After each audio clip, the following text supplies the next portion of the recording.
దేవుడు ఇచ్చిన మహాకృపను బట్టి దేవుడికి వందనాలు చెల్లిస్తూ మరొక దినాన్ని దేవుడు మనకి ఇచ్చారు, సజీవ లెక్కలో వచ్చారు. కాబట్టి దేవుడు ఇచ్చిన ఆశీర్వాదాలు బట్టి దేవుడికి వందనాలు స్తోత్రాలు చెల్లిస్తూ కుటుంబాలు ఆశీర్వదించబడాలంటే ఎలా ఉండాలి మనం అనే విషయాలు మనం నేర్చుకుందాము. దానికి ముందుగా దేవుణ్ణి ఆరాధించుకుని దేవుని మహిమపరచుకుందాము.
దేవుడు కుటుంబాన్ని ఏ విధంగా ఆశీర్వదిస్తాడు అనే విషయాలు మనం నేర్చుకుందాము.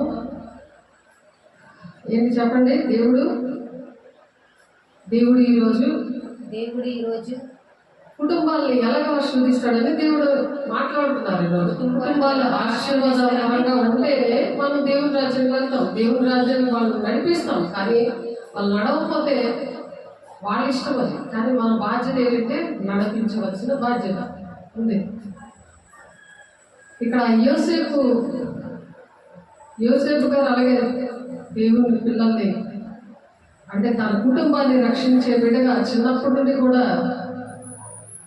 యోసేపుతో దేవుడు మాట్లాడుతూ వచ్చారు, యాకోబుతో మాట్లాడుతూ వచ్చారు. మరి యాకోబునైతే ఆదికాండం 39వ అధ్యాయము 2 నుండి 4 వచనాలు చూస్తే, ఆదికాండము 39వ అధ్యాయము 2 నుండి 4 వచనాలు చూద్దాము. యెహోవా యోసేపునకు తోడయుండెను గనుక అతడు వర్ధిల్లుచు తన యజమానులకు ఐగుప్తీయుని ఎంట ఉండెను. యెహోవా అతనికి తోడయుండెననియు అతడు చేసినదంతయు అతని చేతిలో యెహోవా సఫలము చేసననియు అతని యజమానుడు చూచినప్పుడు యోసేపు మీద అతనికి కటాక్షము కలిగను కనుక అతని యొక్క పరిచర్య చేయవాడాయను.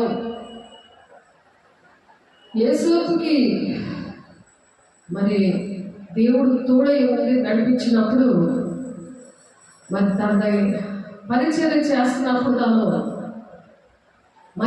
తన ఇంటి మీదకి చారకర్తగా అతన్ని నియమించి తనకు కలిగినదంతయు అతని చేతికి అప్పగించాడు.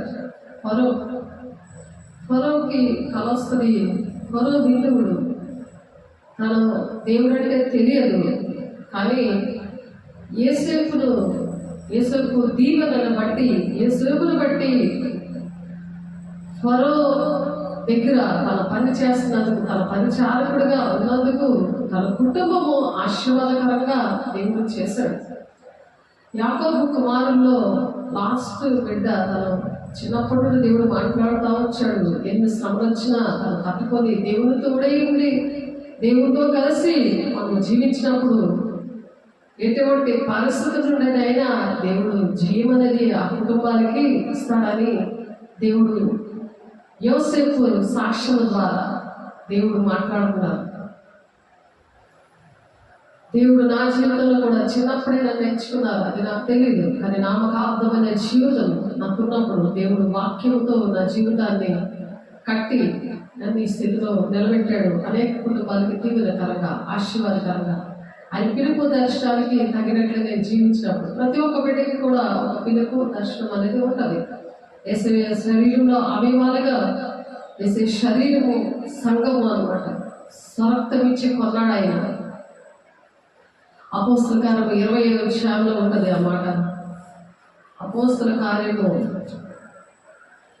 20వ అధ్యాయం 28వ వచనంలో ఆయన స్వార్థం ఇచ్చి సంపాదించిన ఆ రక్తముతో, ఆయన రక్తం ద్వారా సంపాదించిన ఈ సంఘానికి వేసే శరీరంలో అవయవాలుగా మనం ఉండి, ఎఫెసీ 4వ అధ్యాయం 11, 12, 13 వచనాల్లో ఉంటుంది. మనము ఆ విధంగా సంఘంలో మనం ఉన్నప్పుడు మన కుటుంబాలు దీవించబడతాయి. ఇక్కడ బాప్తిస్మిచ్చే యోహాను గారు కూడా దేవుడు దీవించారు. ఎందుకంటే తన తల్లి గర్భంలో పుట్టిన మొదలుకొని పరిశుద్ధాత్మతో నిండుకున్న వాడై ఉన్నాడు ఆయన. ఎందుకంటే తల్లిదండ్రులు కరెక్ట్గా లేకపోతే బిడ్డలు సరిగ్గా ఉండరు. అందుకే మరి నిర్గమాకాండంలో చెప్తారు. నిర్గమాకాండంలోని ఆ దేవుడు మాట్లాడుతున్న విషయాలు ఏంటంటే, పాపమును శాపమును క్షమిస్తాడు కానీ దోషులు నిర్దోషులుగా ఎంచకుండా 3-4 తరాల వరకు తండ్రుల దోషం కుమారుల మీద కప్పిస్తాడంట. నిర్గమాకాండంలో ఉంటుంది అన్నమాట. 34వ అధ్యాయంలోని 5వ వచనం నుండి ఆ మాటలు ఉంటాయి. నిర్గమాకాండం 34:6-7 ఉన్నది ఆ మాట. 3-4 తరాల వరకు తండ్రుల దోషంలో కుమారుల మీదకి రప్పిస్తాడట. దేవుని ఆజ్ఞలు పాటించకపోతే, దేవుని మాటలు వినకపోతే, దేవునికి ఇష్టంగా నడవకపోతే తల్లిదండ్రుల పాపాలు. పిల్లల ఒడిలో పోస్తానని 20:33-18 ఉంటుంది. ఇక్కడ 3-4 తరాలకు తండ్రి దోషం కుమారుల మీద రప్పిస్తానని 34 నిర్గమాకాండం 6-7 ఉంది. కాబట్టి ఇక్కడ లూకాసు 1:15 తల్లిదండ్రులు చాలా పరిశుద్ధంగా ఉన్నారు కాబట్టి తన తల్లి గర్భంలో పుట్టినది మొదలుకొని పరిశుద్ధాత్మతో నిండిపోయిన వాడై ఉన్నాడంట. ఆలోచించండి, కుటుంబాలు ఆశీర్వదించబడాలంటే ఈ విధంగా ఉండాలి. విశ్వాసికి పొత్తు కుదరదు. కాబట్టి విశ్వాసి దేవుని యొక్క దేవుని బిడ్డనే వివాహం చేసుకోవాలి. అందుకని దేవుడి మాటలు కుటుంబం ఆశీర్వాదకరంగా ఉండాలంటే, ఒకవేళ అలాగ అవిశ్వాసంగా ఉన్నా 2 అవిశ్వాసన భర్త భార్యను బట్టి పరిశుద్ధపరచబడడం లేని పిల్లలు అపవిత్రులు అవుతారని దేవుడు మాట్లాడుతున్నారు. ఆ పిల్లలు అపవిత్రులుగా ఉండకుండా ఉండాలంటే భార్య పరిశుద్ధంగా ఉండాలి. యోసేపు ఎలాగైతే తన కుటుంబాన్ని పరిశుద్ధంగా ఉంచుకున్నాడో, వాక్యానికి అంటే దేవుడు మాటలకి లోబడి, దేవుడు చిన్ననాటి నుండి తనతో మాట్లాడుతున్న మాటల్ని బట్టి తను ఏ విధంగా తన కుటుంబం ఎలా ఉంటుందో అన్ని కూడా యోసేపుతో దేవుడు మాట్లాడాడు. అలాగే దేవుడు బిడ్డ నీతో చిన్నప్పటి నుండి నువ్వు ఎక్కడ పెరిగావు, ఎటువంటి బోధలో పెరిగావు, ఎటువంటి ఏరియాలో పెరిగావు, అన్ని విషయాలు కూడా దేవుడు నీతో మాట్లాడాడు. మాట్లాడిన శారీరకంగానే నువ్వు ఆలోచించుకుంటూ, శారీరకంగానే దేవుని దగ్గర ప్రేయర్ పాయింట్ పెట్టి నీ సేవకుల్ని సంఘాన్ని బాధ పెట్టవే కానీ ఆత్మానుసారమైన విషయంలో దేవుడికి కృతజ్ఞతగా నువ్వు లేవు అని దేవుడు మాట్లాడుతున్నారు. ఒక ఆమె ఉంది, నిన్న ఇక్కడ చర్చ అవగానే ఆమె దగ్గరికి వెళ్ళమైంది. ఆత్మీయ బిడ్డ, నాకు మొదటి ప్రథమ ఫలముగా ఇచ్చిన దేవుని ఆత్మీయ బిడ్డ. అన్ని పాయింట్లు కూడా శరీరానుసారమైన పాయింట్లే పెట్టి ప్రార్థన చేయించుకొని ఆ దీవులన్నీ ఇల్లు, తనకి జాబు, ప్రమోషను, కారు ఇవన్నీ కూడా దొరికినా సరే మళ్ళా ఇంకొక ఇల్లు కొనుక్కోవడానికి ఇష్టపడుతుంటారు. దేవుని రాజ్యం ఎలా కడతాను అని నోట్లోంచి మాట రాలేదు. తన కొడుకు ఉద్యోగం, పెళ్లి ఇవన్నీ మాట్లాడుతున్నారు. ఆలోచించండి, కుటుంబ ఆశీర్వాదకరంగా ఉండే, దీవెనకరంగా ఉండే పరిస్థితులు అవి. దేవుడు మీకు ఆ 4:10 ప్రకారం తన ప్రార్థన చేయమన్నాడు. చర్చిలో కొన్ని బాధ్యతలు అతను చెప్పారు. అవన్నీ కూడా పక్కన పెట్టేసి తన రాజ్యం కట్టుకోవడానికి ఇష్టపడుతుంది, దేవుని రాజ్యం కట్టడానికి ఇష్టపడట్లేదు. ఎంత విచారకరం ఆలోచించండి. నాకు వచ్చేసరికి ఉదయం 2 గంటల బయలుదేరితే నేను ఇంటికి వచ్చేసరికి 9 అయింది రాత్రి. పడుకునేసరికి 1 గంటన్నర అయింది. నేను వాక్యం అది చూసుకొని మళ్ళీ ఇక్కడికి రావడానికి సిద్ధపడి నేను రావాలి కదా. ఒకసారి ఆలోచించండి, సేవకులు ఎలాగ వాళ్ళు పెంచినా సరే ఎలా ఉంటున్నారు, ఎవరిది బాధ్యత? వాళ్ళ తల్లిదండ్రులతో ఆ మాట చెప్పడమైంది, ఆమెతోటి తన కొడుకు విషయంలో అన్నీ కూడా దేవుడు మాట్లాడారు సూటిగా. దేవుడు ఎందుకు నిర్ణయించారు అన్న విషయాలు దేవుడు మాట్లాడతారు. మనకు లోబడలేకపోతే శ్రమ అన్నది వాక్యం. తండ్రి చిత్తాన్ని నెరవేర్చకపోతే దేవుని రాజ్యం లేదు. ఆలోచించాలి, మన రాజ్యాన్ని మనం కట్టుకుంటున్నామా, దేవుని రాజ్యాన్ని కట్టుకుంటున్నామా? నిజమైన కుటుంబంలో ఉండే ఆశీర్వాదం ఏంటి? శారీరక సంబంధమైనదా, ఆత్మ సంబంధమైనదా? ఎప్పుడైతే ఆత్మ సంబంధంగా మొదట నీతిని రాజ్యాన్ని మనం వెతుకుతామో పరలోకం తెలుసు నీకు ఏది కావాలో. ఇంత ఆశపడుతున్నప్పుడు మరి అలాంటి వారి కోసం మనం ప్రార్థన చేయొచ్చా? దేవుని రాజ్యాన్ని కట్టడానికి చూడమ్మా, ఎత్తబడే సంఘంలో ఉండాలి. అలా దేవుడు దీవిస్తాడని కొడుకు నీ ఇంటి విషయంలో, తన జాబ్ విషయంలో నువ్వు ఆలోచిస్తున్నావు. దేవుడు అంటే ఇష్టం లేదు కొడుకుకి. ఈమెను బట్టే అలా తయారయ్యాడు. అటువంటి ప్రార్థనలు చేయడము, అటువంటి చర్చిలకు వెళ్ళడం, అటువంటి బోధలు వినడం, ఆ విషయాలు కూడా దేవుడు మాట్లాడారు. కీర్తన 26:4 ఉంది. దుష్ట సంఘం నుండి నువ్వు విడుదల పొందుకొని చేతులు కడుక్కో అని ఉంది అక్కడ వాక్యం. దేవుడు మాట్లాడారు సూటిగా. హెస్కేల్లో అంటున్నారు 2వ మరి వినకపోయినా మీరు చెప్పండి అని. ఎటువంటి పరిస్థితుల్లో మన కుటుంబాలు దీవెనకరంగా ఉన్నాయా లేదా అని ఏ విధంగా మనం ఆలోచించాలి. ఎప్పుడైతే ఆత్మీయంగా మనం ఆలోచించామో శారీరకంగా కూడా దేవుడు నీకేది కావాలో పర్లోకం తెలుసు, ఊహించలేని వాటికంటే అత్యధికంగా దేవుడు దీవిస్తానంటున్నాడు. ఆయనకి ఇష్టమైనది చేసినప్పుడు నువ్వు ఏదైనా ఇస్తానంటున్నాడు.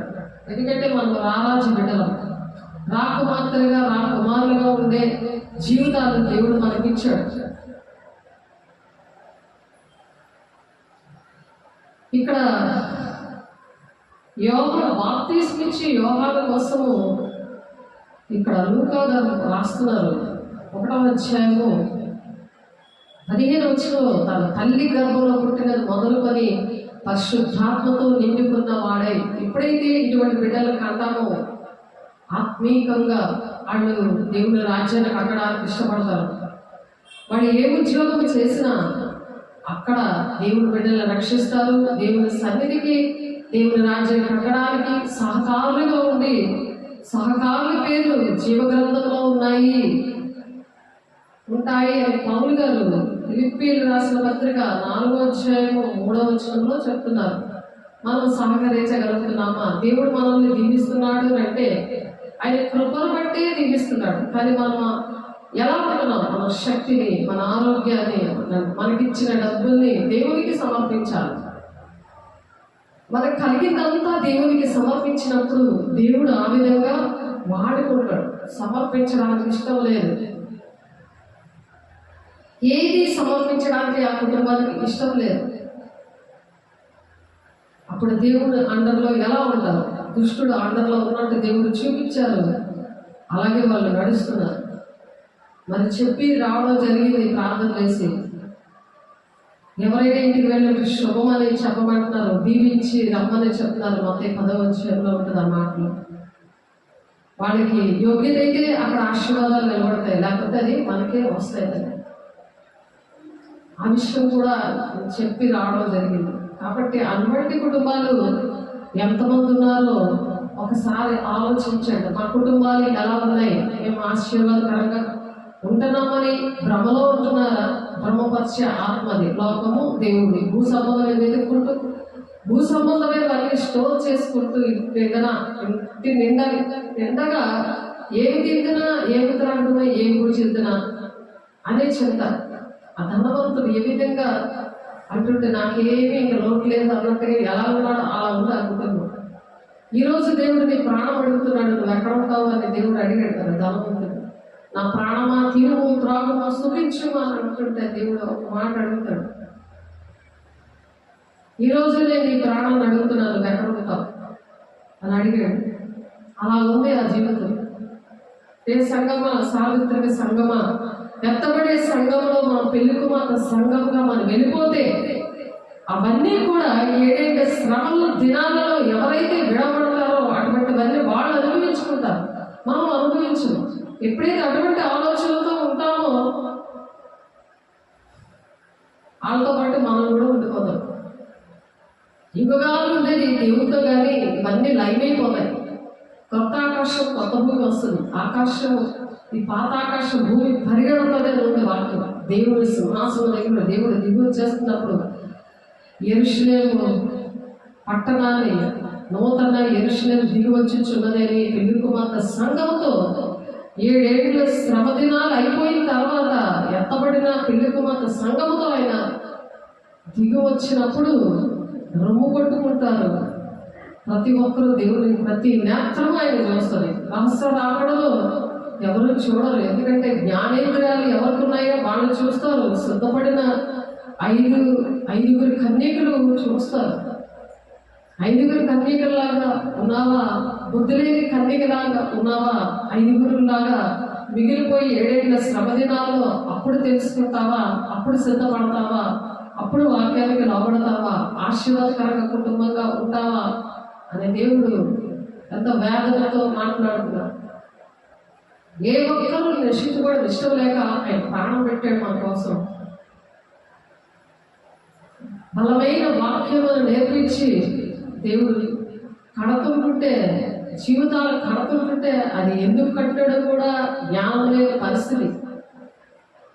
వెర్రితనంగా ఉంటుంది ఆ మాటలు. విని విడిచిపెట్టే వారిగా ఉంటున్నారు.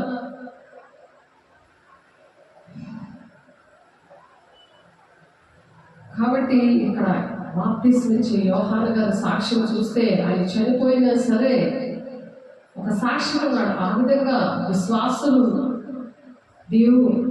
విశ్వాసం లేకుండా దేవునికి ఇష్టడేమిటో అసాధ్యం అన్నది వాక్యం. హెబ్రీలు రాసిన పత్రిక 11వ అధ్యాయంలో మీ అందరికీ తెలుసు, ఎవరైతే అలాగా ఉన్నారో వాళ్ళు చనిపోయినా సరే సాక్షిగా ఉన్నారు మన మధ్య. మనం కూడా అక్కడ చనిపోయినా సరే ఆ విధంగా మనం ఉండాలని దేవుణ్ణి అడుగుదాం. ప్రతి క్షణం కూడా భూ సంబంధమైన వెతకి మన రాజ్యాలు కట్టుకునేది కాదు. ఈ అంచె దినాల్లో అస్సలు దేవుని రాజ్యానికి వెళ్ళడానికి మనం సిద్ధంగా ఉండి అనేకమైన బిడ్డలను సిద్ధపరిచే దినాల్లో ఉన్నాం. అందుకే సమయం పోనీగా సద్వినియోగం చేసుకోండి, వెనుక కలిగి ప్రార్థన చేయండి. దేవుడు ప్రతి విషయాన్ని కూడా నేర్పిస్తాడు. వాళ్ళ కోసం నాకు నిన్నే మాట్లాడారు. యోధా పత్రిక 1వ అధ్యాయంలో నిన్న నాకు ఉదయం నాకు దేవుడు మాట్లాడారు ప్రార్థనలోనే.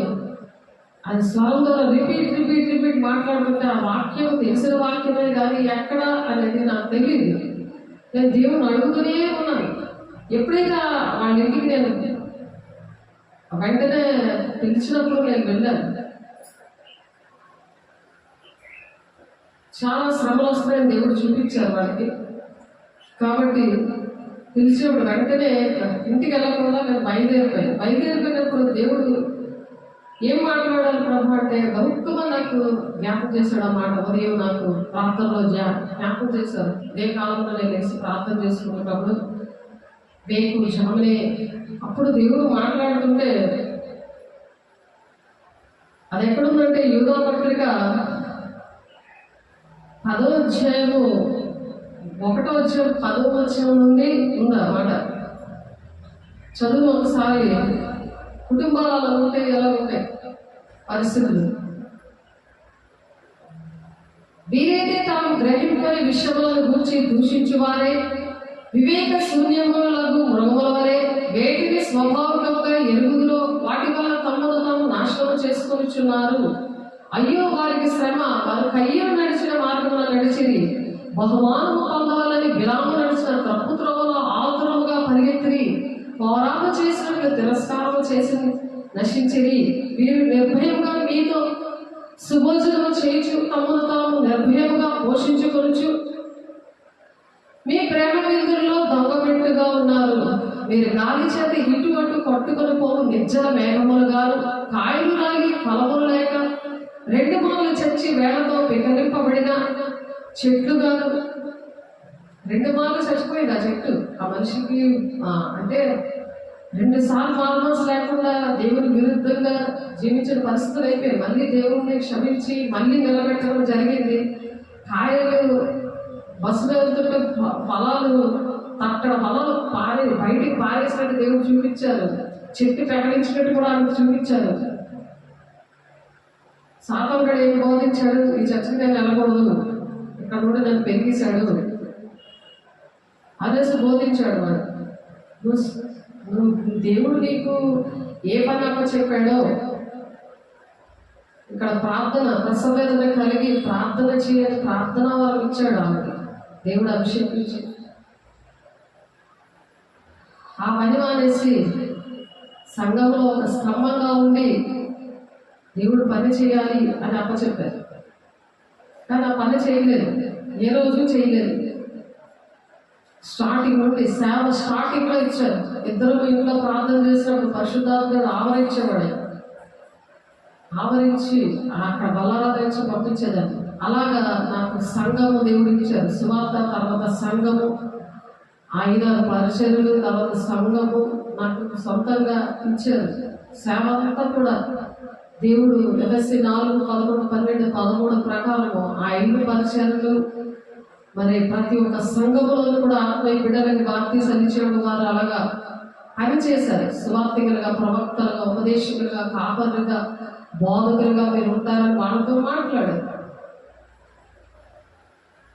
అటువంటి పరిచర్య మరి చెట్టు, అలాంటి పరిచర్యకి ఒక చెట్టులో ఫలవంతంగా ఉండవలసిన మనిషి విషయంలో కాయలు రాలి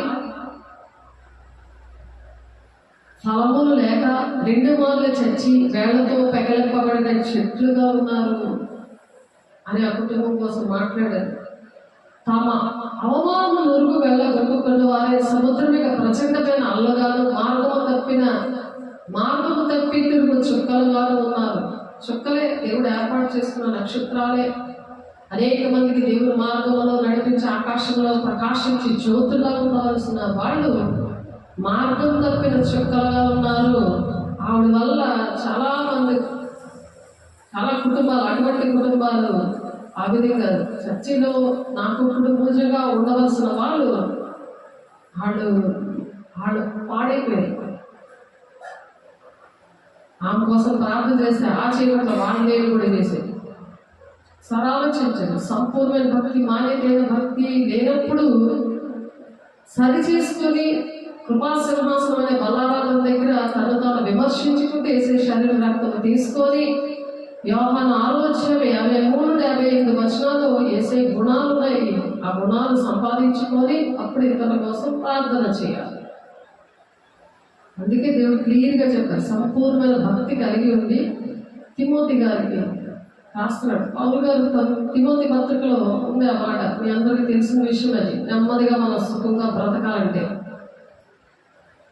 దేవుని దృష్టికి అనుకూలమైనది అని చెప్తారు. దేవుని దృష్టికి అనుకూలంగా ఉంటే మనం దేవుని రాజ్యానికి వెళ్తాం, కానీ భూలోకంలో అనుకూలే సంపాదించేసుకుంటే మనం వెళ్ళము. కుటుంబాలు ఆశీర్వాదకరమైన కుటుంబాలు అవి కావు. ఎన్ని ఉన్నా సరే దేవుడు నమ్ముకోకపోయినా సరే సాతాను కూడా ఇస్తాడు.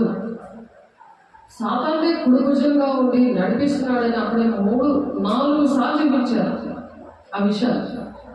చర్చిలో 3 సార్లు, బయట తనకి 2 సార్లు చూపించారు. మేము ప్రార్థన చేస్తుంటే మాకు 3 సార్లు, 4 సార్లు నాకు చూపించారు. నాకు చర్చిలో ఉంది. ప్రార్థన చేస్తే దేవుడు మాట్లాడే దేవుడు, ఏదో ధనం పెట్టుకుని వెళ్ళిపోయేది కాదు. సన్నిధి అపోస్తల బోధ అంటే నామకార్థమైన జీవితము, నామకార్థంగా బ్రతికిన వాళ్ళకి ధవల సింహాసనం దగ్గర తీర్పు ఉంటుంది. వాళ్ళకి హేతువాదులకి, దేవుడు లేదు అని చెప్పిన వాళ్ళకి, ఇటువంటి వారికి అందరికీ కూడా దేవుడు అంగీకరించలేని అన్యులకి వేరే వేరేగా తీర్పు ఉంటుంది ధవల సింహాసనం దగ్గర. కాబట్టి అందులో నిలబడినప్పుడు కోట్ల మధ్యన తీర్పు జరుగుతుంది కదా.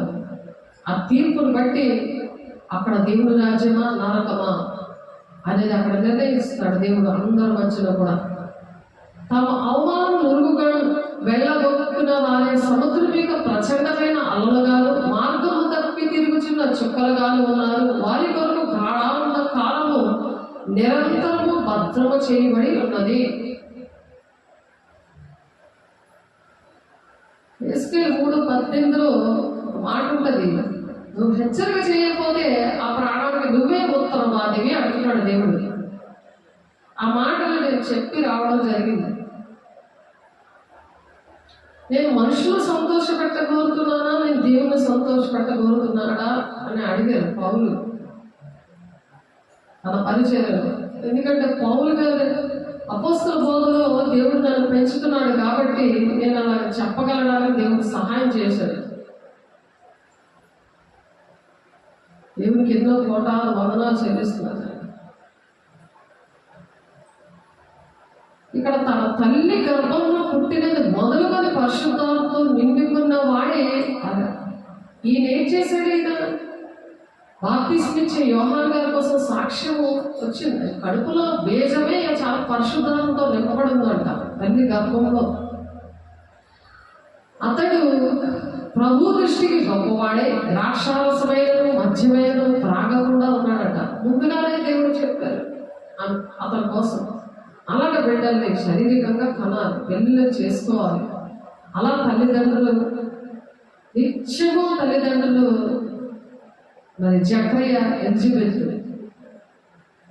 తో దేవుడు దేవదూత మాట్లాడి ఈ విషయాలు చెప్పారు. మరి తల్లిదండ్రులు పరిశుద్ధంగా ఉన్నప్పుడు పిల్లలు ఎలాగా ఉన్నారో ఆలోచించారా? కుటుంబం దీవించబడాలంటే ఎవరి బిడ్డల కోసం దేవుడు మాట్లాడుతున్నారు, తల్లిదండ్రుల కోసం దేవుడు మాట్లాడుతున్నారు, కుటుంబం కోసం మాట్లాడతారు. కుటుంబంలో వీళ్ళే కదా ఉంటారు. అప్పుడు ఆ దూత అతనితో, జకర్యా భయపడకము, నీ ప్రార్థన వినబడినది. అటువంటి ప్రార్థనలు వింటాడు ఆయన. ఆత్మ సంబంధమైన ప్రార్థనలే వింటాడు దేవుడు. నీతిమంతుల ప్రార్థన బహుబలమైనది అని ఉంది యాకోబు పత్రికలో 5వ అధ్యాయంలో.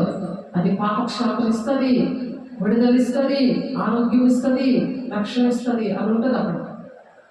అప్పుడు ఆ దూత అతనితో, జకర్యా భయపడకు, నీ ప్రార్థన వినబడినది. నీ భార్య ఎలిజబెత్ నీకు కుమార్తె కను, అతనికి యోహాను పేరు పెట్టింది. అతను ప్రభు దృష్టికి గొప్పవాడే, ద్రాక్షారసమైన మధ్యమైన త్రాగక తన తల్లి గర్భంలో పుట్టినది మొదలుకొని పరిశుద్ధాత్మలో నిండుకున్న వాడే, ఇశ్రాయేలులో అనేకులను ప్రభువైన వారి దేవుని వైపును తిప్పుతాడట. ఇశ్రాయేలులో అనేకులు దేవుని వైపు తిప్పుతాడంట. ఎంతమందిని మనం తిప్పగలుగుతున్నాం దేవుని వైపుకి? మన కుటుంబాలు ఆశీర్వాదకరంగా ఉండాలంటే ప్రతి ఒక్కరు కూడా అనేక మందిని దేవుని వైపు తిప్పాలి. మనం రక్షించబడిపోతే సరిపోలేదు. మనం నడిస్తే తండ్రి చిత్తం ఏంటో తెలుసుకుంటే అప్పుడు అర్థమవుతుంది. దేవుని మనసు దేవుని ఆత్మకే అర్థమవుతుందని మొదటి కొరింథీయులు 9వ అధ్యాయంలోని 11, 12 వచనాల్లో ఉంటుంది. దేవుని మనసు ఉంటే అర్థమవుతుంది. మీరు క్రీస్తు యేసులో కలిగిన మనసు మీరు కూడా కలిగి ఉండండి అనేది వాక్యం. ఆయన మనసు మనం కలిగి ఉండాలని దేవుణ్ణి అడగాలి. దేవుని సన్నిధిలో అటువంటి ప్రార్థన చేయాలి. సరి చేసుకొని దిద్దుబాటు చేసుకుంటే దేవుడు మాట్లాడతారు. లేకపోతే ఆయనకి మనకి దోషమైన గోడ అడ్డముగా వచ్చిందని ఉంది. యెషయా 59, 1, 2 వచనాలు. మరియు అతను ఏం చేస్తాడట? అతను తండ్రుల హృదయంలో పిల్లల తండ్రులను, అవిధేయులను నీతిమంతుల జ్ఞానం అనుసరించుటను త్రిప్పి ప్రభు కొరకు ఆయుధపడి ఉన్న ప్రజలను సిద్ధపరచుటకే ఏలియా యొక్క ఆత్మయు శక్తియు గలవాడే ఆయనకు ముందుగా వెళ్ళిన కనుక నీకు సంతోషము మహానందమును కలుగును. అతను పుట్టినందున అనేకులు సంతోషపడతారట. మనం పుట్టే అనేక మంది సంతోషకరంగా ఉండాలి. మన జీవిత కుటుంబానికి, ప్రజలకి అలా ఉన్నదా మన జీవితం? అది ఆశీర్వాదకరమైన కుటుంబం అంటే.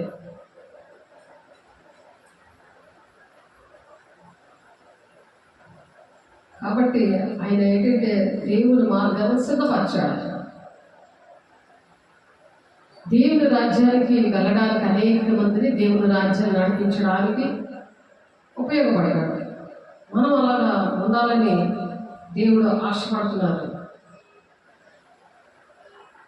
మొదటి పేతురు రాసిన పత్రిక 2వ అధ్యాయము 21వ వచనం నుండి చూద్దాము. మొదటి పేతురు గారు ఇక్కడ రాస్తున్నారు ఏంటంటే, మీకోసం చదువుతున్నాను ఒకసారి చూడండి. మొదటి పేతురు రాసిన పత్రిక 2వ అధ్యాయము 21వ వచనం.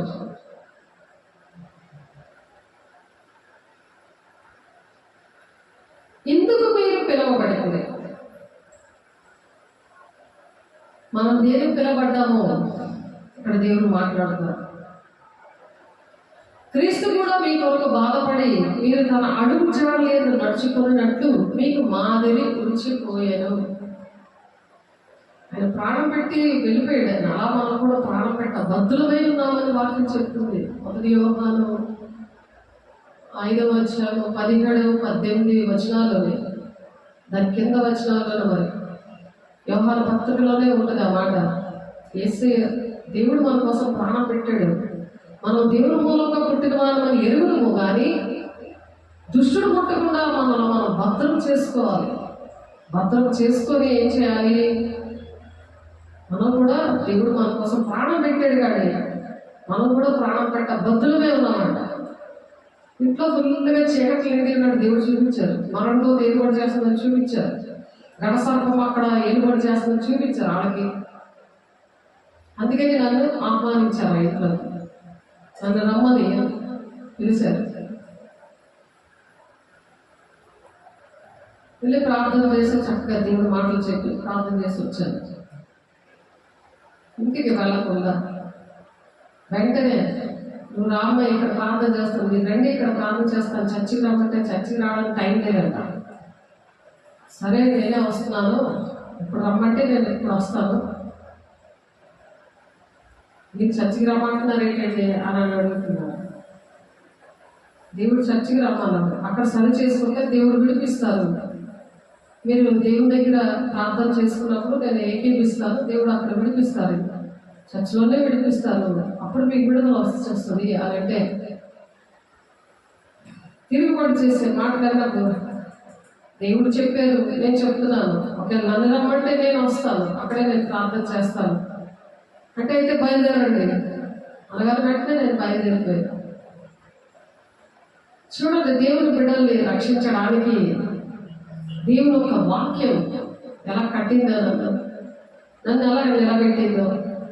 కుటుంబంలో మనం వాళ్ళు ఉన్నప్పుడు మనం 1000 తరాల వరకు దీవెనకరంగా ఉంటాం. లేకపోతే దోషమును అపరాధమును క్షమిస్తాడు, కానీ పాపమును దోషమును అపరాధాన్ని క్షమిస్తాడు, కానీ దోషులు నిర్దోషులుగా అంచక 3-4 తరాల వరకు తండ్రుల దోషం కుమారులను రప్పిస్తానని ఉంది అక్కడ వాక్యం. స్టార్టింగ్ నుండి కూడా వాళ్ళకి అదే పరిస్థితి. పడుకున్న మంచం కింద అంతా పాములు పట్టే ఉండేది. అప్పుడు అలాంటివి వచ్చాయి. దేవుడు చూపించారు, వాళ్ళకి ప్రార్థన చేసిన అనేకమైన చూపించారు. ఏ విషయాలు హబక్కు 2వ అధ్యాయంలో ఉన్నట్టుగా దేవుడు చెప్పిన మాటలు రాసుకోమని ఉంది. చెప్పినా వెళ్ళలేదు, రాసుకోలేదు. నిర్లక్ష్యంగా ఉన్నప్పుడు ప్రార్థన చేసినా జవాబులు రావు. ఉట్టి ప్రార్థనలకి జవాబులు రావు. తండ్రి చిత్తం నెరవేర్చినప్పుడు జవాబులు వస్తాయి. అదే ఇక్కడ ఇందాక వాక్యం చూస్తున్నాం. అయితే ఎందుకు మీరు పిలువబడితే క్రీస్తు కూడా మీ కొరకు బాధపడి అంటున్నారు. మనం కూడా బాధపడాలి. చీకట్లు ఉన్నా సరే, అలాగే బంధకాలు ఉన్నా సరే, మనం పిలుపు తగినట్లుగా దేవుడు ఏ విషయంలో పిలుచుకున్నాడు. కొంతమంది ప్రార్థన చేయడానికి, కొంతమంది సువార్త చేయడానికి, కొంతమంది బోధ చేయడానికి, కొంతమందిని బంధకాలను విడిపించడానికి నాకు ఇచ్చాడు దేవుడు. చెరలో ఉన్న వాళ్ళని, బంధకాలలో ఉన్న వాళ్ళని విడిపించడానికి నేను అభిషేకించాను. లోకాసువార్త 4వ అధ్యాయంలో ఉంది, మరి యెషయా గ్రంథంలో కూడా ఉంది 61వ అధ్యాయంలో. కాబట్టి ఎందుకు మీరు పిలువబడితే క్రీస్తు కూడా మీ కొరకు బాధపడి, దేవుడు ఏ విషయంలో నిన్ను నన్ను పిలుచుకున్నాడు, ఆ పిలుపు తగినట్టుగా మనం జీవించకపోతే దేవుని రాజ్యాన్ని మనం వెళ్ళాలి. తండ్రి చిత్తాన్ని నెరవేర్చాలి. ఏ విధంగా అయినా సరే, ఎలాగైనా బాధపడి మీ కొరకు. ఎందుకంటే తండ్రి చిత్తాన్ని దేవుడు నెరవేర్చి చూపించాడు కదా. యేసయ్య నెరవేర్చి తన కుడిపార్శ్వలో కూర్చున్నాడు కదా. అలాగే మనల్ని కూడా కుడిపార్శ్వలో కూర్చుని పెడతాను వాక్యం చెప్తుంది. కాబట్టి దేవుడు రాకుమార్తెలాగా మనం ఉండాలని దేవుడు ఆశపడి ఈరోజు మాట్లాడుతున్నారు. మన కుటుంబాలన్నీ కూడా దీవించబడితే, సంఘాలు దీవించబడతాయి. అందరి కోసం ప్రార్థన చేస్తాం కదా, రాజుల కోసం ప్రార్థన చేస్తాం. అప్పుడు దేశం బాగుంటుంది, ప్రపంచం అంతా బాగుంటుంది, మనం నెమ్మదిగా సుఖంగా బ్రతకగలం. ఎందుకు మీరు పిలువబడితే క్రీస్తు కూడా మీ కొరకు బాధపడి, మీరు తన అడుగు జాడలేదు నడుచుకున్నట్లు మీకు మాదిరి ఉంచిపోయాను. ఆయన పాపము చేయలేదు, ఆయన నోటని ఏ కపటమును కనబడలేదు, ఆయన దూషింపబడి బదులు దూషింపలేదు, ఆయన శ్రమపడ్డబడి బెదిరింపక న్యాయంగా తీర్పు తీర్చు దేవునికి తన్ను తాను అప్పగించుకున్నాను.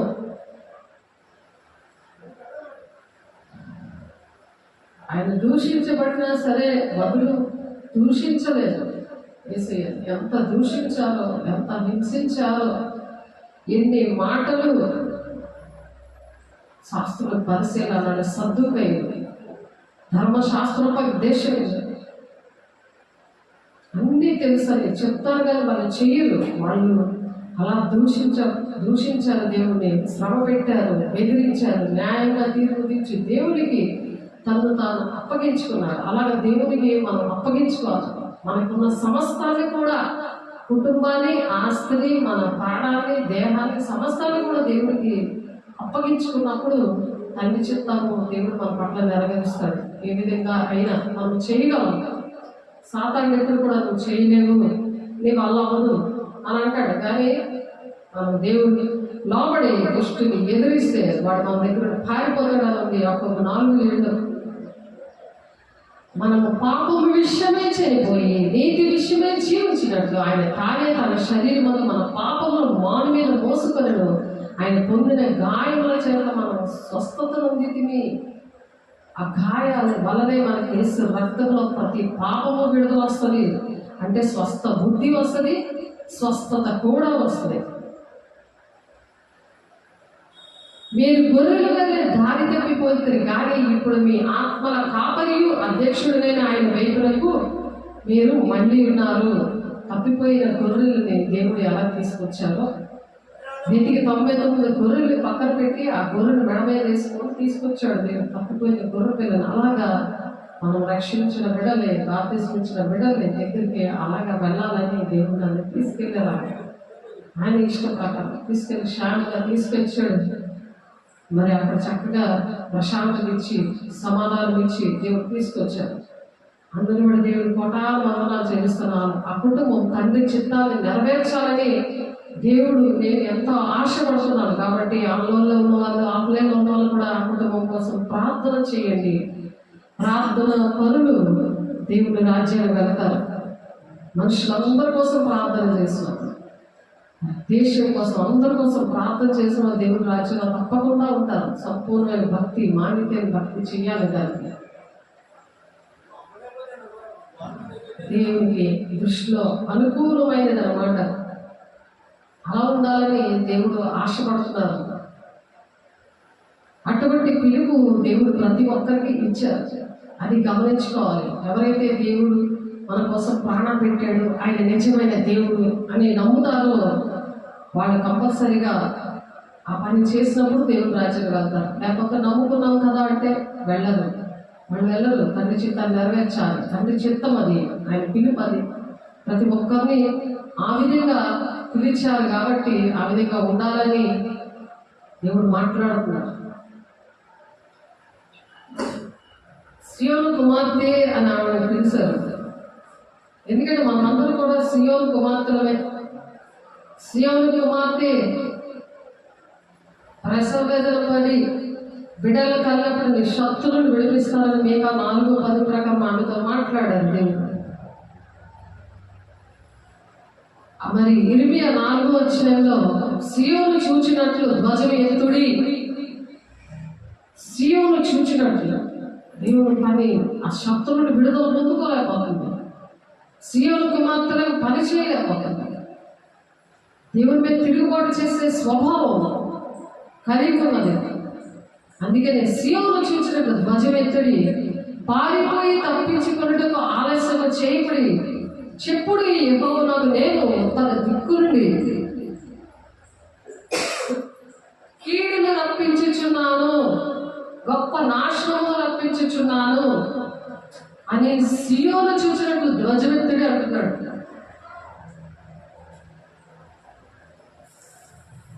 సియోను చూచినట్లు సియోను కుమార్తెలుగా ఉండి, దేవుని బిడ్డలుగా ఉండి, దేవుని పిలుపుకు తగినట్లు వారికి ఇచ్చిన దర్శనము పోగొట్టుకొని వారికి ఇచ్చిన అభిషేకము పోగొట్టుకున్నప్పుడు దేవుడు ఇలా మాట్లాడుతున్నారు. పొదల్లో నుండి సింహం బయలుదేరి ఉన్నది, జనముల వినాశకుడు బయలుదేరి ఉన్నాడు. జనముల వినాశకుడు బయలుదేరి ఉన్నాడు. నీ దేశము నాశనము చేయుటకు అతను ప్రయాణమై తన నివాసములు విడిచి ఉన్నాడు. నీ పట్టణములు పాడే నిర్జనముగా ఉండును. నీ ద్వారా నువ్వు చేస్తున్న పనుల ద్వారా నీ పట్టణమే పాడైపోతారా? నీకు ఏ పని అప్పచెప్పాడు? నువ్వు ఏ పని చేస్తున్నావు? సాధారణ గంటతో కూర్చొని ఉన్నావు. సైతాన్ని భయపడిపోయి దేవుడు మాట వినకుండా సీయోను కుమార్తె అని నేను దేవుడు పిలిచి నీకు అన్ని చేస్తుంటే నీ కోరికలు నీ బాధలు అన్నీ కూడా తీర్చిన తర్వాత దేవుడికి దేవుడి సేవకులకి హాయ్ బాయ్ అని చెప్పేస్తే అది దేవుడికి చేసినట్టు. సౌలు అలాగే చేశాడు కదా, హింసకుడు, దూషకుడు, హానికరుడు. కానీ పౌరులో మారాడు కదా, దేవుని సన్నిధిలో ప్రార్థించాడు కదా. దేవుని సన్నిధి అంటే ఇష్టం లేదు, సాతానుతో కూర్చోవడం ఇష్టమైపోయింది. ఏమి తిందుమా, ఏమి త్రాగుమా, ఏం భుజిందుమా, ఇదే చింత, జీవితం అంతా అదే చింత. పొదలో నుండి సింహం బయలుదేరి ఉన్నదంట. జనముల వినాశకుడు బయలుదేరినాడు. నీ దేశము నాశనం చేయటకు, దేశం పాడైపోతుంది అని ప్రార్థన చేయమని పనప్ప చెప్తే మన దేవుడికి చేసిన పని ఏంటి? దేశం పాడైపోయేలాగా ఉంది. సీయోను కుమార్తె సీయోను చూచినట్టు ధ్వజమెత్తుడి అని చెప్తున్నారు దేవుడు. కాబట్టి పొదలో నుండి సింహం బయలుదేరిందంట. జనముల వినాశకుడు బయలుదేరి ఉన్నాడు. నీ దేశమును నాశనం చేయటకు అతడు ప్రయాణమై తన నివాసమును విడిచి ఉన్నాడు.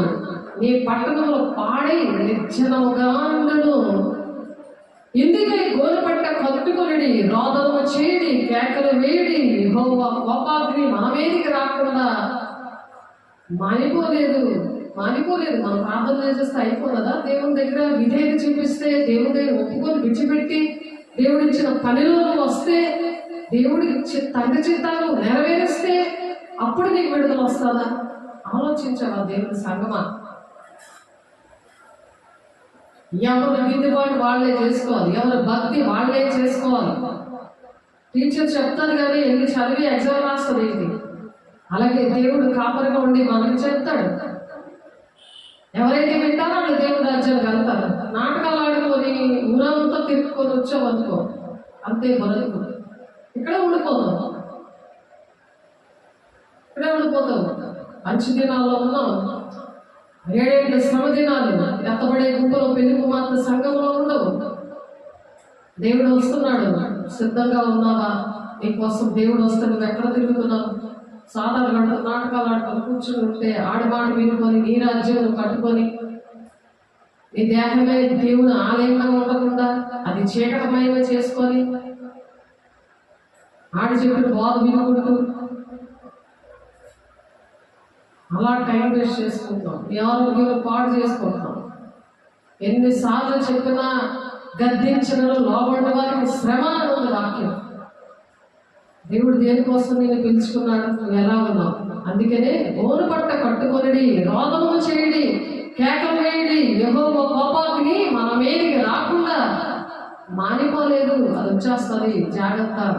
కోపాగ్ని ఎవరైతే దేవుడు మాట వినకుండా నిర్లక్ష్యంగా ఉంటారో, మనుషులే కదా చెప్తున్నారు అనుకుంటున్నారు. దేవుడు వచ్చి మీతో మాట్లాడుతున్నట్టు ఎప్పుడైతే మీరు గ్రహించరు,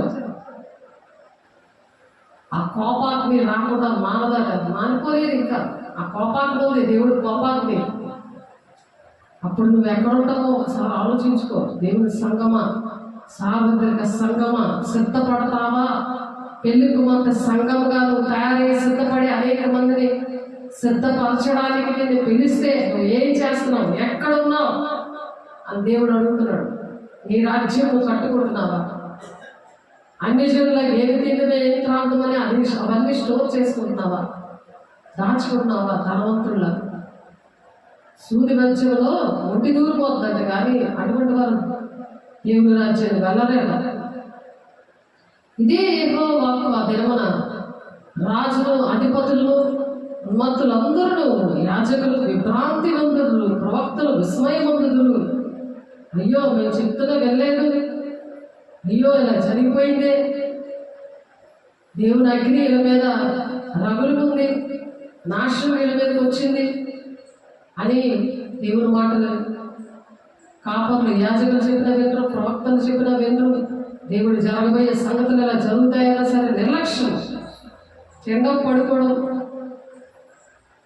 ఇదే పని. బాత్రూమ్ చుట్టూ తిరగడం, ఇదే పని అనమాట. వాళ్ళకి జీవితం అదే అంకితం అయిపోయింది. సాతానుడు వాళ్ళు తిప్పేస్తున్నాడు. అమ్మో దేవుడి ఇంటికి వస్తే నాకు ఈ సాతానుడు విడుదల వస్తుంది అనే భయం లేదు. దేవుడి సన్నిధి విషయంలో, దేవుడి సన్నిధి ఏంటో ఎన్నో అద్భుత కార్యాలు చేశారు దేవుడు. ఎన్ని అద్భుతం. చనిపోయిన మనుషులు బ్రతికించి అయినా దూరం పనిచేయలేదు. చనిపోయి ఎన్నిసార్లు చనిపోయిన మనుషులు బ్రతికించారు దేవుడు. ఇక్కడ దేవుని సన్నిధిలో నేను ఉన్నానని మాట్లాడాను, వాళ్ళతో మాట్లాడాను. ఎందుకంటే సాతానుడు బుర్ర పాడు చేసేస్తాడు. నువ్వు దేవునికి ఇష్టంగా లేనప్పుడు నేను దేవుడి వైపు ఉంచడు. సాతానుడికి ఇష్టమయ్యేలాగే నేను నడిపించుకుంటా ఉంటాను. నువ్వే అర్థం చేసుకోవాలి, నేను దేవుని పక్షాలు ఉన్నానా, సాతాను పక్షాలు ఉన్నానా? దేవుడు విరోధిగా ఉంటాడని మాట్లాడారు కదా నిన్న. మత్తయి సువార్త 12:30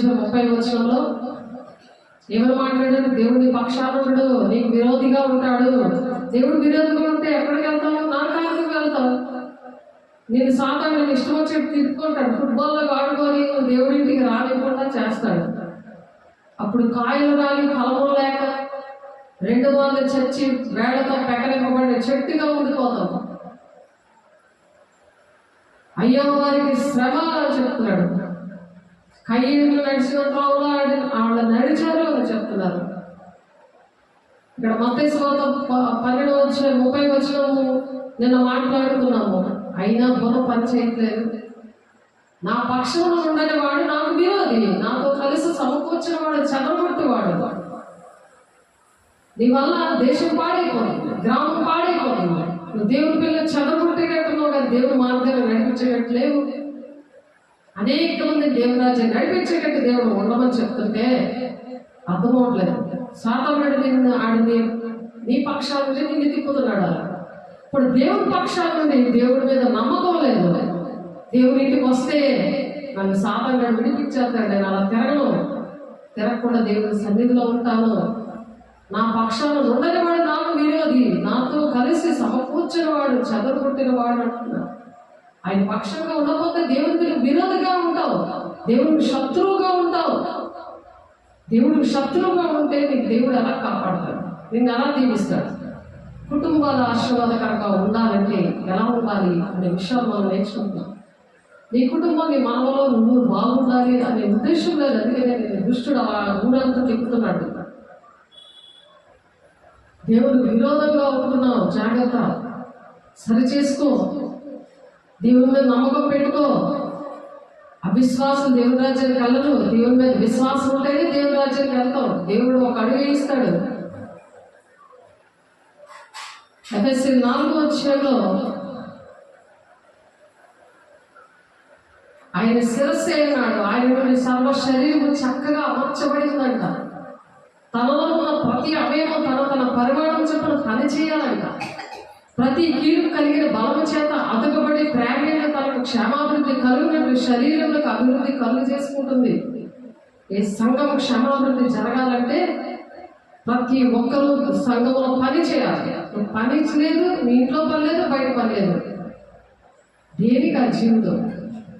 దేవుడింట్లో పని చేయలేవు, నీ ఇంట్లో పని నువ్వు చేసుకోవాలి. కాబట్టి అన్ని జనులు నడుచుకున్నట్టు మీరు ఇంటి మీద నడుచుకోవాలని ప్రభువునందు నేను సాక్ష్యం ఇస్తున్నాను అని పౌలు గారు ఎఫెసీ సంఘంతో మాట్లాడుతున్నారు.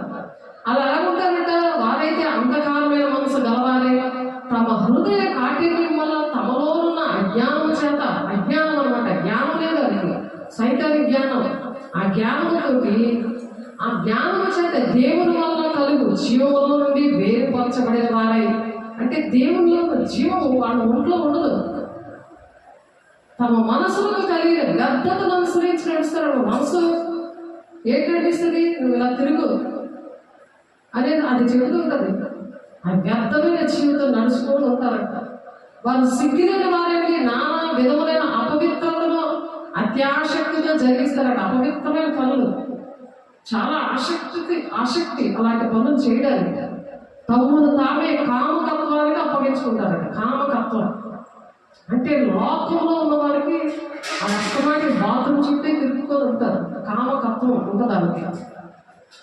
లోకానుసారమైన ఏమి తిందమా, ఏమి త్రాగుమా, ఏమి భుజిద్దామా చింత ఎవరికి ఉంటుందో. అందుకే వ్యభిచారులారా, మీరు దేవునికి, మీరు లోక స్నేహం దేవుడితో వైరమని మీరు ఎరుగరా, మీరు దేవునికి శత్రువులైన వ్యభిచారులారా పేరు పెట్టాడు దేవుడు. యాకోబు 4:4 ఇక్కడ ఆ ఎఫెసీ 4:19 కూడా అటువంటి మాట చెప్తున్నారు. వారు సిగ్గులేని ఉంటారు. సిగ్గుడు వాళ్ళకి ఏమి సార్ చెప్పినారు. సిగ్గులేని వారేంటి నానా విధమైన అపవిత్రతను అత్యాశక్తితో చేస్తారట. జరిగించుకున్న తమ్మును తామే కామకత్వాలకు అప్పగించుకుంటారు. అయితే మీరు యేసుని కూర్చుని విని ఆయన ఎంత సత్యము ఉన్నట్లుగానే ఆయన ఉపదేశింపబడిన వారి ఎడల మీరు ఆలోచన క్రీస్తు నేర్చుకున్న వారు కాదు. మీరు క్రీస్తు నేర్చుకోలేరు. ఇలాంటి బుద్ధులతో ఉంటే, దేవుని పక్షంగా మీరు లేకపోతే మీరు క్రీస్తు నేర్చుకోలేరు. క్రీస్తు యేసులో కలిగిన మనసు మీరు కూడా కలిగి ఉండండి అని చెప్తున్నాడు పౌలు. తను చేసి మనకు చెప్తున్నాడు. మనం అలా నడిచినప్పుడు మన ద్వారా దేవుడు అద్భుత కార్యాలు, మహత్కారాలు, సూచక్రియలు చేశాడు. అలా మీ ద్వారా కూడా చేస్తాడని చెప్పిస్తున్నాడు. మీరు కూడా చేస్తారు. మీ సేవకులే కాదు, మీరు కూడా చేస్తారని దేవుడు చెప్తున్నారు. కావున మునుపటి ప్రవర్తన విషయంలోనైతే మోసకరమైన దురాశ వల్ల చెడుతూ మీ ప్రాచీన స్వభావమును వదులుకోండి అని చెప్తున్నారు. మీ ప్రాచీనమైన స్వభావం ముందు ఇలాంటి నాటకాలు ఆడు మానే. ఆ మాటలు దేవుని మాటలు విను, దేవునికి ఇష్టంగా నడు, దేవుని మీద నమ్మకం పెట్టుకో. దేవునికి పరుగు తీసే బాధలు నాకు ఇవ్వండి ప్రభావి. దావీదు భక్తులు ఎలాగైతే కన్నీరు కార్చి పలుకు తీరిపోయి ఏడ్చాడో అలా కన్నీరు కార్చాలి. కన్నీరు కార్చి దేవుడు ఆ పాదాలు ఇస్తాడు. అవి ఇట్టే నడుస్తాయి. దేవుని ఆలయం నడుస్తాయి. ఊరంతా తిరగవాలి, గోత్రాలకి తిరగవాలి. ఆ నడక అక్కడ ఉండదు. సైతం పట్టిపోతుంది అక్కడికి. మీకు అర్థమవట్లేదు. మీ చిత్తబుద్ధిని నూతనపరచబడాలి. నీతియు యథార్థమైన భక్తి గలవాడే. నీతిగా ఉండాలి. ఒక నీతి న్యాయం ఉంది. దేవుని రాజ్యానికి అందరికి అర్హతలని. నీతియు యథార్థంగా ఉండాలి. యథార్థమైన భక్తి గలవాడే. దేవుని పోలికగా సృష్టించబడాలంట. దేవుని పోలిక. నీలో ప్రతి ఒక్కరూ దేవుడు చూడాలి. దెయ్యాన్ని నీలో చూడకూడదు. నేను చూస్తే ఒక దెయ్యం కనబడినట్టు కనబడకూడదు. నీతియు యథార్థమైన భక్తి గలవారే.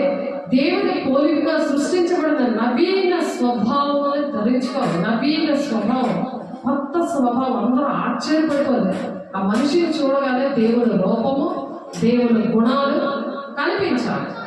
ఎన్నిసార్లు చెప్పినా దెయ్య గుణాలు, దెయ్య రూపమే కనబడతాయి. ఇంకెందుకు?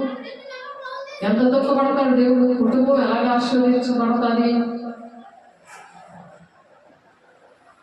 దోషములు, పాపములు, అపరాధాలు క్షమిస్తాడు. దోషులు నిర్దోషులుగా ఎంచకుండా 3-4 తరాల వరకు తండ్రి దోషం కుమారులు వచ్చేస్తాడు కదా. నువ్వు చేసిన పాపం నీ పిల్లల తరాలు వచ్చేస్తుందన్నా సరే నీ బుర్ర పని చేయకపోతే ఎలాగా? నీ ద్వారా అందరూ కూడా నువ్వు వెళ్ళిపోతున్నారు కానీ వాళ్ళు కూడా వెళ్ళిపోతారు. కుటుంబం ఆశీర్వాదకరంగా ఉండాలంటే దేవుని బిడ్డ సరి చేసుకో. నువ్వు హెచ్చరిక చేయకపోతే నువ్వు సరి చేసుకొని ఇంకొకరు హెచ్చరిక చేయాలి. ఆ ప్రాణానికి నువ్వే ఉత్తరమార్గం అయిపోతావు. ఎస్కేల్ 3:18 ఎస్కేల్ గారు చెప్తున్నారు. ఈ మాట ప్రవచిస్తున్నారు. అది నెరవేర్పులో జరుగుతుంది ప్రతి ఒక్క కుటుంబంలో. ఎంతో వేదన పడి దేవుడు, పరిశుద్ధాత్మ దేవుడు మాట్లాడుతున్నారు మనతో. మనం ఒకరికొకరము అవయవలై ఉన్నాము కనుక మీరు అబద్ధమాడుట మాని ప్రతివాడు తన పొరుగు వారితో సత్యమే మాట్లాడగలను. అలా సత్యం మాట్లాడాలి. అపవాదికి చోటు ఇవ్వబడి సైతం నువ్వు చోటిస్తాడు, వచ్చి నీ పక్కన పడుకుంటాడు. నువ్వు ఎక్కడికి వెళ్తే అక్కడికే వస్తాడు. నేను నడిపిస్తాడు చక్కగా. 2-3 గంటల గోత్రలో కూర్చుంటే ఏంటో దెయ్యం పనులది. అది దేవునాలే రానివ్వకుండా అలా గట్టి పట్టేస్తుంటే నీకు అర్థం అవట్లేదా? నేను దేవుడికి పరిగెట్టాలి. దేవుడు కోపం నా మీద రగులుకుంటుంది. దేవుడికి విధేయత కానివాడు జీవము చూడడు కానీ దేవుడు ఉగ్రత వాడి తల మీద నిలబడుతుందని ఉంది. దేవుని ప్రియ సంగమా, ఏది కావాలని కోరుకుంటున్నాం? ఏది కావాలని విధేయత చూపిస్తావా? తండ్రి అయిన దేవుడు మాట విని కుమారుడు విధేయత చూపించి పెంటలాంటి మనలాంటి మనుషుల కోసం పాపము నుండి శాపము నుండి విడిపించాలని ఆయన రక్తము ద్వారా ఆయన ప్రాణం పెట్టి మనల్ని కొనుక్కున్నాడు. ఆయన పనప్ప చెప్పాడు, కుటుంబాల ఆశీర్వాదకరంగా మనం ఉండాలని, దేశానికి ఆశీర్వాదకరంగా ఉండాలని, సంఘంలో ఒక వేసే శరీరంగా ఉండాలని ఆశపడుతున్నాడు. ఆయన ఏం పనులు చేస్తున్నాం? ఎవరికి నువ్వు టైం ఇస్తున్నావు? దేవుని మాట ఒకటైనా వచ్చా? దేవుని మాటలు ఎవరికైనా నువ్వు చెప్పగలవా? నిన్ను చూసి ఎవరినైనా దేవుడు బిడ్డ అని ఎవరైనా చెప్పగలరా? ఎవరైనా చెప్పగలరా? ఆలోచించవా? నేను దేవుని బిడ్డగా ఉంటున్నానా లేనా అని చెక్ చేసుకున్నావా ఎప్పుడైనా? నేను దేవుని మనిషిలాగా ఉన్నానా, దేవుడు మనిషిలాగా ఉన్నానా? నా లైఫ్ స్టైల్ ఎలా ఉంది ఆలోచించుకున్నావా? కుటుంబంలో నేను దేవుడు రక్షించుకున్నాడు, తను ఏం చేస్తున్నావు? యేసయ్యను రక్షించుకున్నాడు, తన కుటుంబాన్ని రక్షించుకున్నాడు. తను యోసేపు మరి యేసుని రక్షించుకున్నాడు, అలాగా అబ్రహాం గారు రక్షించుకున్నారు. అనేక మంది బిడ్డలకు తండ్రిగా ఉన్నాడు ఆయన. అనేక మంది భక్తులు మరి ఆ విధంగా చనిపోయినా సరే ఒక సాక్ష్యం ఉన్నాడు. చనిపోతే నీ సాక్ష్యం ఎలాగుంటుంది? ఎలాగుంటుంది? దరిద్రం వదిలిపోయిందిరా నాయన అని ఊరంతా చెప్పుకునేటట్టుంటుందా నీ సాక్ష్యం? దేవుడికి అవమానకరంగా ఉంటుందా? పైనుండి వచ్చేవాడు అందరికీ పైనున్నవాడు, భూమి నుండి వచ్చేవాడు భూ సంబంధమైన సంగతుల గురించి మాట్లాడుతాడట. భూ సంబంధమైనవే కావాలి ప్రజలకు. ప్రతి కుటుంబంలో ఉన్నవారు కూడా భూ సంబంధమైనవి ఎదుర్కొంటున్నారు. పరలోక సంబంధమైన అవసరం లేదు. చనిపోతే ఎక్కడ ఉంటాం? దేవుడు ఎందుకు మనల్ని సృష్టించాడు, ఎందుకు ఇలా పోషిస్తున్నాడు, అద్భుతకరంగా పాపం నుండి శాపం నుండి ఎందుకు విడిపించాడు ఆ విషయం తెలియదు. యోహాను రాసిన పత్రిక, యోహాను గారు రాస్తున్నారు 3:31 పైనుండి వచ్చేవాడు అందరికీ పైన ఉన్నవాడు, భూమి నుండి వచ్చేవాడు భూ సంబంధమైన సంగతుల గురించి మాట్లాడాడు. సాతానుడు అనమాట. భూ సంబంధమైన మనిషి ఎవడు? సాతానుడు. పరలోకంలోకి వచ్చేవాడు అందరికీ పైగా నుండి తాను కన్నవాటిని గురించి విన్నవాటిని గురించి సాక్ష్యం ఇస్తాడు. నీకు ఎన్ని చేసినా నువ్వు సాక్ష్యం ఇవ్వలేకపోతున్నావు. తను కన్నవాటిని గురించి విన్నవాటిని గురించి మనం సాక్ష్యం ఇవ్వాలి. సాక్ష్యం ఇవ్వగలుగుతున్నావా? వృద్ధాప్యం అనేది దేవుని ఆత్మ లేకపోతే ఆయన వృద్ధాప్యం వచ్చేస్తుంది. దేవుని పని చేయలేని వాళ్ళు అవిటి వారి కింద లెక్క దేవుడి దృష్టిలో. ఇప్పుడు శారీరకంగా వృద్ధాప్యం, ఆత్మీకంగా కూడా వృద్ధాప్యం. శారీరకంగా అవిటితనం, ఆత్మీకంగా కూడా అవిటితనం ఎందుకు వచ్చింది? ఆత్మీకంగా బ్రతుకుతున్నాం కాబట్టి శారీరకంగా సాధారణంగా దాన్ని పెట్టున్నాడు. కాబట్టి వృద్ధాప్యం అనేది దేవుని బిడ్డలకి రాదు. ఎందుకంటే పక్షిరాజు ఎవరు ఉంటేనే దేవుని రాజ్యానికి పక్షిరాజు అని ఎగిరెగిరి వెళ్ళిపోతారనమాట. దేవుని ఆత్మ అక్షరాలు అది 45 రోజులు ఉపవాసం ఉంటుంది. ఎందుకంటే అది పైన కొండ మీద వెళ్ళిపోయి ముక్కు గట్టిగా కొట్టుకుంటుంది. ముక్కు గట్టిగా బండకేసి బాదుకుంటుంది, రక్తం కారిపోతుంది. బాధ వచ్చినా సరే నేను పని చేయాలి, పక్షిరాజు వలె పైకి నేను ఎగరాలి. మళ్ళీ ఇంకా పైకి ఎగరాలంటే తిండి తింటుంది. ఆ రెక్కలన్నీ బరువంతా తీసేసుకుంటుంది. రెక్కలన్నీ పీకేసుకుంటుంది ముక్కుతోటి. పీకేసుకొని ఏం చేస్తుంది?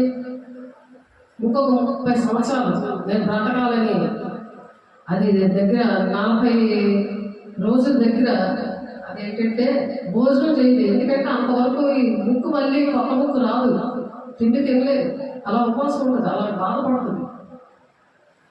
అలాగా దేవుని దగ్గర ఉపవాసం ఉండాలి. ఏది పడితే తినేసి అడుక్కొని తినేసి ఏంటి కడుపే దేవుడిలాగా ఉన్న వరకు అలా ఉన్న వరకు దేవుడి రాజ్యానికి వెళ్ళవు. దేవుడే నీకు ఉపవాసం పెట్టినప్పుడు ఉండు. నీకు దేవుడు ఉపవాసం పెట్టాడు, ఉండాలి. ఉండి దేవుని దగ్గర ప్రతిదీ కూడా ఒప్పింపు చేసే ఆత్మ వస్తుంది. దేవుని రాజ్యానికి వెళ్ళాలంటే ఉంటేనే వెళ్ళిపోదు. యెహోవా ఎదురు చూడాలి, మనుషుల కోసం ఎదురు చూడడం కాదు. యెషయా 40:31 పక్షిరాజుల వలె పైకి ఎగిరి దేవుని రాజ్యానికి ఎత్తబడే సంఘంలో ఉండాలని ఆ దాహం ఉండాలి. ఆగలేదు. మరి నిన్న నాకు 9-10 వరకు కూడా ఆగలేదు. ఉదయం ఇక్కడ వెళ్ళిన దగ్గర నుంచి నాకు ఆగలేదు. ఆ బంధకాలను నా ఇంట్లో వెళ్ళి ఆ బంధకాలను విడిపించి వచ్చేసరికి నాకు అంత టైం అయిపోయింది. పడుకొని సార్ 1:30 అయిపోయింది. మనం ఒక సాక్షిగా ఉండాలి. దేవుడు మనల్ని ఎందుకు నిలబెడతాడు? ఒక సాక్షిగా ఉండడానికి, అనేకమైన కుటుంబాలను కట్టడానికి మనల్ని ఒక సాక్షిగా నిలబెడతాడు. నువ్వు ఆ సాక్షి చెప్పడం అనేసి సాతాను చుట్టూ నువ్వు తిరుగుతాం కూర్చొని భూ సంబంధమైన వెతుక్కుంటా ఉంటే భూ సంబంధమైన సంగతుల గురించి మాట్లాడుకుంటారట. పరలోకంలో వచ్చేవాడు అందరికీ పైగా నుండి తను కన్నవాటిని గురించి వెళ్ళవాటిని గురించి సాక్ష్యం చెప్తాడు. అలా సాక్ష్యం చెప్పగలుగుతున్నావా? ఒక సాక్ష్యం బయటకు వస్తుందా? దేవుడు 3-4 సార్లు చనిపోయిన మనుషులు బ్రతికించాడు కదా, ఒక సాక్షిగా ఉండగలుగుతున్నావా? దేవుడు గాయాలు రేపి సులువు వేస్తున్నావా? దేవుడు నీకోసమే నీ సేవకులను తీసుకొచ్చాడు. ఉదయమే నువ్వు ఎప్పుడు వచ్చావు? నీ సన్నిధికి ఎప్పుడు వచ్చావు? సాధారణంగా మాట వింటుంటే ఆ చుట్టూ తిరుగుకొని వచ్చావు. ఆడితో గడిపి ఆడు ఏడు మాట్లాడో వినమంటాడో అది వినుకొని ఆడితో కూర్చొని గంటలు ఆయన సాక్ష్యం ఎవరినో అంగీకరింపడు. అలాంటి వాళ్ళు అంగీకరింపడు. అయ్యో నేను దేవుని బిడ్డగా దేవుని సాక్ష్యం పట్టుకొని రావాలి, దేవుని సన్నిధిలో ఉండాలి. సాధారణంగా అలా కలిపి పెట్టినప్పుడు దేవుని సన్నిధిలో ఉండాలి. ఉన్నప్పుడు నాకు అటువంటి శోధన రాదు. దేవుని మాట వినాలి, అది జ్ఞానం రావాలి. యాలమిగా దేవుడు తన పంపిన వారికి అలాగ దేవుడు పంపిస్తాడు. నేను దేవుడు సన్నిధికి పంపిస్తాడు.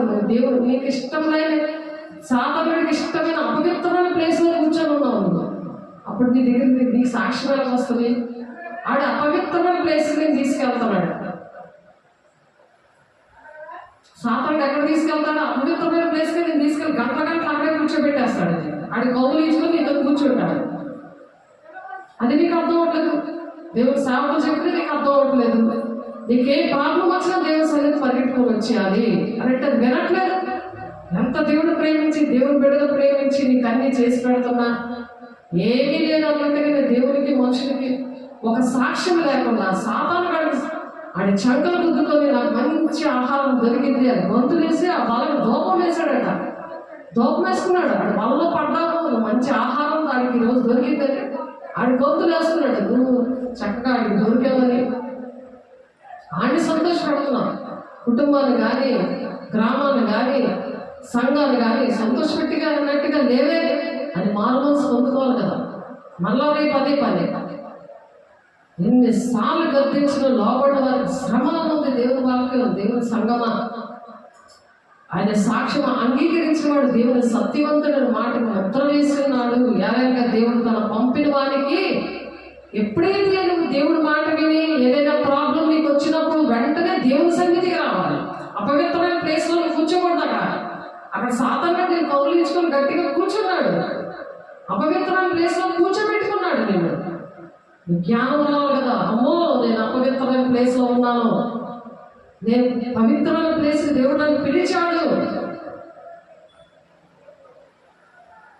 దేవుడు ఉగ్రత, నేను విధేయత కాకపోతే నా మీద ఉగ్రత నిలబడుతుందని దేవుడు చెప్తున్నాడు. దేవుడు పిలిచినప్పుడు దేవుని సన్నిధికి వస్తే, దేవుని దగ్గరికి వస్తే ఎలా ఉంటుంది, రాకపోతే ఎలా ఉంటుందని దేవుడు ఇక్కడ మాట్లాడుతున్నాడు. యోహాను 3:34 యాలైనగా దేవుడు తాను పంపిన వారికి కొలత లేకుండా ఆత్మనిస్తాడట. కొలత లేకుండా ఆత్మనిస్తాడట. కొలత లేని ఆత్మను అనుగ్రహించును కనుక ఆయన దేవుని మాటలే పలుకును. దేవుడు మాటలే వస్తాయి ఆ నోట్ల నుంచి. ఇంకొక ఎక్స్ట్రా మాట రాదు. నేనేది తినలేదు, నాకేది లేదు అని మాటే రాదు. దేవుడిని అలా ఉంచాడు. నువ్వు పక్షరాజులో పైపైకి ఎగిరి దేవుని రాజ్యానికి వెళ్ళాలని, నువ్వు యెహోవా కొరకు ఎదురు చూడమని నీకు దేవుడు అలా ఉండమన్నాడు. నీకు పక్షరాజు ఎలా కొట్టుకున్నది, రక్తం కాకున్నా సరే నోరు మూసుకున్నది ఆటతోనే ఉంది. అలా ఉండాలి అంతే. నీకు ఉండమని చెప్పడానికే దేవుడు చేశాడు ఆ పని. దేవుడి మాట వినాలి. అప్పుడు దేవుని సన్నిధికి అలా వస్తే యెహోవా కొరకు ఎదురు చూసినప్పుడట కొరత లేని ఆత్మనిస్తాడట. వాళ్ళు ఇంకా దేవుడు మాటలే పలుకుతూ ఉంటారు. ఎప్పుడు భూ సంబంధమైన మాటల కోసము అన్ని జన్ల ఏమి తిందమా, ఏం త్రాగుతుందా, ఏం భుజిద్దామని చెంత ఉంటారు. ఆయనకి తెలుసు, అది మన పరలోకంలో తెలుసు నీకేది కావాలో. నీ పరలోకంలో తెలుసు నీకేది కావాలో. ఊహించలేని వాటి కంటే అత్యధికంగా దీవిస్తాడు. ఆయనకి విధేయత చూపించినప్పుడు తండ్రి కుమారుని ప్రేమిస్తున్నాడు కనుక ఆయన చేతికి సమస్తము అప్పగించి ఉన్నాడు. తండ్రిని అలాగా తండ్రి కుమారుని ప్రేమించాడు కాబట్టి ఆయన చేతికి సమస్తాన్ని కూడా దేవుడు అప్పగించేశాడు. సమస్తాన్ని అప్పగించేశాడు తండ్రి కుమారుడికి, అంతా అప్పగించాడు. తండ్రి విధేయత చూపించాడు. మన కోసం ప్రాణం పెట్టడానికి భూలోకానికి ఆయన పంపించాడు, మనిషిగా పంపించాడు. మహిమను అంతటినీ ఆయన విడిచిపెట్టి వచ్చాడు. నీ ఇంట్లో ఏంటుంది? నువ్వు విడిచిపెట్టి రాలేకపోతున్నావు. నీ దగ్గర ఏంటుంది? ఏది విడిచిపెట్టి రాలేకపోతున్నావు దేవుని దగ్గరికి? ఆయన పరలోకాన్ని విడిచిపెట్టి మన కోసం భూలోకానికి వచ్చాడు కదా, మన కోసం ప్రాణం పెట్టాడు కదా. నీ దగ్గర ఏంటున్నదని నేను ఉండిపోతాను. దేవుని సన్నిధి ఇష్టపడట్లేదు. దేవుని సన్నిధి రావడానికి నీకు అనేకమైన సాకులు చెప్పుకుంటూనే ఉన్నావు. రోజుకొక సాకు, రోజుకొక నాటకం. సాతాను పట్టుకొని ఆడి మాటలు వినుకొని దేవుని పక్షంగా ఉండట్లేదు. దేవుడికి విరోధం అయిపోతున్నావు. దేవుడికి శత్రువు అయిపోతుంది. దేవుడు నీకు శత్రువుగా నిలబడుతున్నాడు. మీరు దేవునికి శత్రువులు అనేది అంత క్లియర్గా యాకోబు 4:4 అలోకంతో స్నేహం చేస్తున్నాడు. కుమారుని విశ్వాసం ఉంచి వాడే జీవము గలవాడు. దేవుని కుమారుడు ఆయన ప్రాణం పెట్టాడు కదా, ఆయన పోషిస్తాడు కదా, ఆయన నడిపిస్తాడు కదా, నిత్యరాజ్యం ఇస్తాడు కదా, అని నన్ను బ్రతికించాడు కదా, నన్ను బ్రతికించే దేవుడు నన్ను పోషించాడా అనే జ్ఞానం ఉండదు. నేను బుద్ధి లేని పనులు చేసి దేవుని ఆజ్ఞలు పాటించలేదు. కుమారుని విశ్వాసం ఉంచి వాడే నిత్య జీవం గలవాడు. కుమారునికి విధేయుడు కానివాడు జీవము చూడడు కానీ దేవుడు ఉగ్రత వాని మీద నిలిచి ఉండును. జీవము చూడడట. ఉగ్రత నిలబడితే మనం బ్రతుకుతామా? మన కుటుంబాలు ఆశీర్వాదకరంగా ఉంటాయా? మన కుటుంబాలకి దీవెనకరంగా ఉండాలని దేవుడు మనల్ని రక్షించుకుంటే మనం ఎలా ఉంటున్నాం? ఒకసారి ప్రియ సంగమా, సార్వత్రిక సంగమా ఆలోచించుకుంటాం. పెళ్లి కుమార్తె సంగమా సిద్ధపడ్డావా? 7 శ్రమ దినాల్లో విడవబడతావా? ఆ శ్రమంలో అప్పుడు సాతానుడిని నేను హింసిస్తుంటే అప్పుడు సిద్ధపడతావా? ఇప్పుడు దేవుడి పరుగులు తీసే పాదాలు ఇవ్వాలి. దావీదు భక్తుడు ఎలాగ పరుగు తేలిపోయాక ఏడ్చి కన్నీరు కాచి నాకు అటువంటి పాదాలు ఇక్కడవా, నేను పరిగెడతానయ్యా అంటే సాతానుడిని నిలబడి చేస్తాడా? అపవిత్రమైన ప్లేస్లో నువ్వు కూర్చుంటావా 8 గంటల?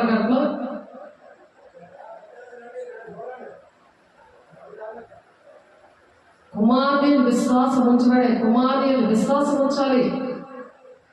నేను ఆ విశ్వాసంతో ఆ బంధకాలు ఉన్న ఏరియాలోకి వెళ్ళాను, నా కుటుంబంలోకి నిన్న వెళ్ళాను. విశ్వాసం, కుమారుని విశ్వాసం ఉంచబడే నిత్య జీవం గలవాడు.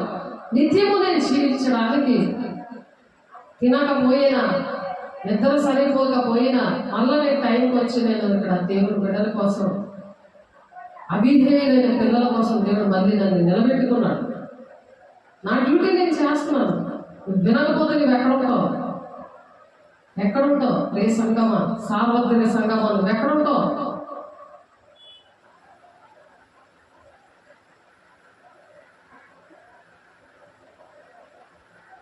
కుమారుని విధేయుడు కానివాడు జీవము చూడడు కానీ దేవుడు ఉగ్రత వారి మీద నిలిచి ఉండేను. ఉగ్రత ఉండే కుటుంబం ఆశీర్వాదకరంగా ఉంటుందా? ఆయనకి విధేయత చూపించాడు. ఆయన చూపించాడు కదా, ఆయన మహిమనంతని విడిచిపెట్టి భూలోకాన్ని వచ్చాడు కదా ప్రాణం పెట్టడానికి. నీకు ఎవరైనా ప్రాణం పెట్టి మరి అడుగుతున్నదా? కనీసం నీ దేహాన్ని దేవుని ఆలయంగా పెట్టుకోలేవా? నువ్వెక్కడికి వెళ్తే జయం వస్తుంది. మీరు దేవుని ఆలయమే ఉన్నారు అని మీరు ఎరుగరా? దేవుని ఆలయాన్ని ఎలా ఉంచుకుంటున్నావు? దేవుడు నడిపింపు లేకుండా, దేవుని పక్షాన ఉండకుండా, సాతానుడి పక్షంలో ఉంది వాడి మాట వినుకుంటూ ఎంతకాలంలో నువ్వు బ్రతుకుతావు? అందుకనే దాని గోల్డ్ కూడా శుభ్రంగా చెరకొట్టేసుకుంటుంది. మళ్ళీ మంచి చిన్నపిల్లలాంటి గోల్డ్ రావాలని. ఎందుకంటే ఏదైనా పట్టుకోవాలి, పట్టుకుంటేనే దానికి ఆహారం మళ్ళీ తినడానికి. ముక్కు బాగుండాలి, దాని గోర్లు కూడా ఆ గోరుతో కూడా పట్టుకొని తింటుంది పక్షిరాజు. అవి కూడా ముదిరిపోయినట్టు అవి కట్టయి దాన్ని కొట్టుకుంటేనే అవి కట్ అవుతాయి, అవి పీకేసుకుంటుంది. ఎందుకంటే పట్టుదల ఉన్నది, పట్టుకోవడానికి పట్టుదల. సుఖంగా బ్రతకాలంటే ఆ రెక్కలు మా బరువు తగ్గాలి, తినేస్తే బరువు ఎక్కిపోతాం. అందుకని తిండి దేవుడు తగ్గించమన్నాడు, ఉపవాసం అంటున్నాడు. మరి ఉంది కదా పక్షిరాజు ఇంకొక 30 సంవత్సరాలు జీవించడానికి. దేవుడు మళ్ళీ దానికి దీవెనలు ఇవ్వాలి, ఆశీర్వాదంగా ఉండాలని, పక్షిరాజులా ఎగిరెగి దేవుడి రాజ్యాన్ని వెళ్ళిపోవాలని, యెహోవా ఎదురు చూడు అని చెప్తున్నాడు. అటువంటి యవ్వనం దేవుడు ఇవ్వాలని. యవనస్తులే దేవుడు లేకపోతే వృద్ధాప్యం వచ్చేస్తుంది. అంగవైకల్యం లాగా ఏ పని చేయలేదు. అలా ఉన్నామేమో కుటుంబంలో, తల్లిదండ్రులైనా, కుమార్తెలైనా, సంఘంలోనైనా, కుటుంబాల్లో ఎలా ఉన్నారు? ఆ ముక్కు వచ్చినంత వరకు ఒక 40 రోజులు ముక్కు రాదు సరిగ్గా, అంతవరకు వాళ్ళు ఉపవాసాలు ఉంటారు. ఉపవాసం ఉండాలి దేవుని దగ్గర. ఇర్మియా గారు అంటారు, ఎప్పుడైనా ఉపవాసం ఉండి రండి అని పిలుస్తున్నాడు ఇర్మియా గారు, సంపూర్ణులు అవ్వడానికి. ఎందుకంటే బలిపీఠం పడిపోయింది, నీ బలిపీఠం అనే ప్రార్థన పడిపోయింది కాబట్టి ఉపవాసం ఉండు. నీ బలిపీఠాన్ని కట్టుకో, ప్రార్థన జీవితాన్ని కట్టుకో, ఆత్మీయందు తీవ్రత కలిగి, ప్రార్థన ఎందు పట్టుదల కలిగి ఉండమని చెప్తున్నారు రోమపత్రికలో 12వ ఏది ఆ పట్టుదల లేదు, ఆత్మ మీద తీవ్రత లేదు, తిండి మీద తీవ్రత ఉంది. దేవుడు తెలుసు కదా, సింహం పిల్లలు ఆకలిగా ఉంటే నా బిడ్డలు ఆకలిగా ఉన్నాయి, నువ్వు నా బిడ్డగా లేవు, అందుకే నేను దేవుడు అలా దీవించాడు. ఉపవాసం ఉండే తల్లి అనేసి మరి ఉండాలి కదా.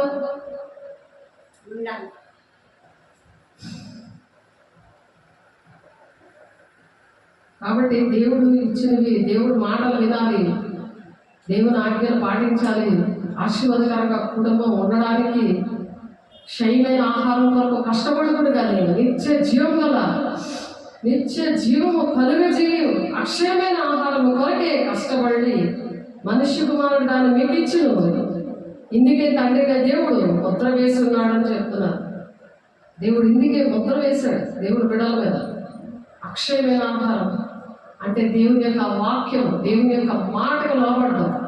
అటువంటి ఆహారాన్ని తిన్నప్పుడు నీకు మామూలు క్షయమైన ఆహారం అంటే నువ్వు తింటున్న ఆహారం మీద నీకు మైండ్ ఉండదు, నీకు ఆకలిస్తుందని మైండ్ ఉండదు. అందుకే తండ్రి చిత్తాన్ని నెరవేర్చడమే నాకు ఆహారమే ఉందంటాడు యేసయ్య.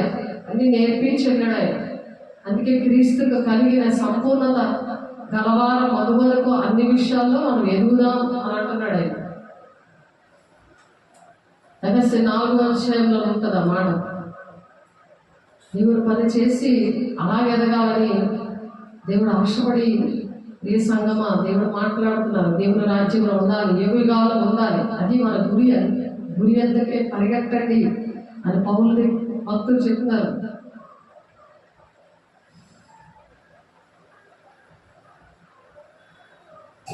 ఈ సంకల్పమును బట్టి ఆయన పరలోకంలో ఉన్నవే గాని, భూమి మీద ఉన్నవే గాని సమస్తమును క్రీస్తులను ఏకముగా సమకూర్చవాలని తనలో తాను నిర్ణయించుకున్నాడు. దేవుడు నిర్ణయికుదే. ఎఫెసీయులకు రాసిన పత్రిక 1వ చూసుకోండి. దేవుడి నిర్ణయం ఏంటి? కుటుంబాల ఆశీర్వాదకరంగా ఉండడానికి.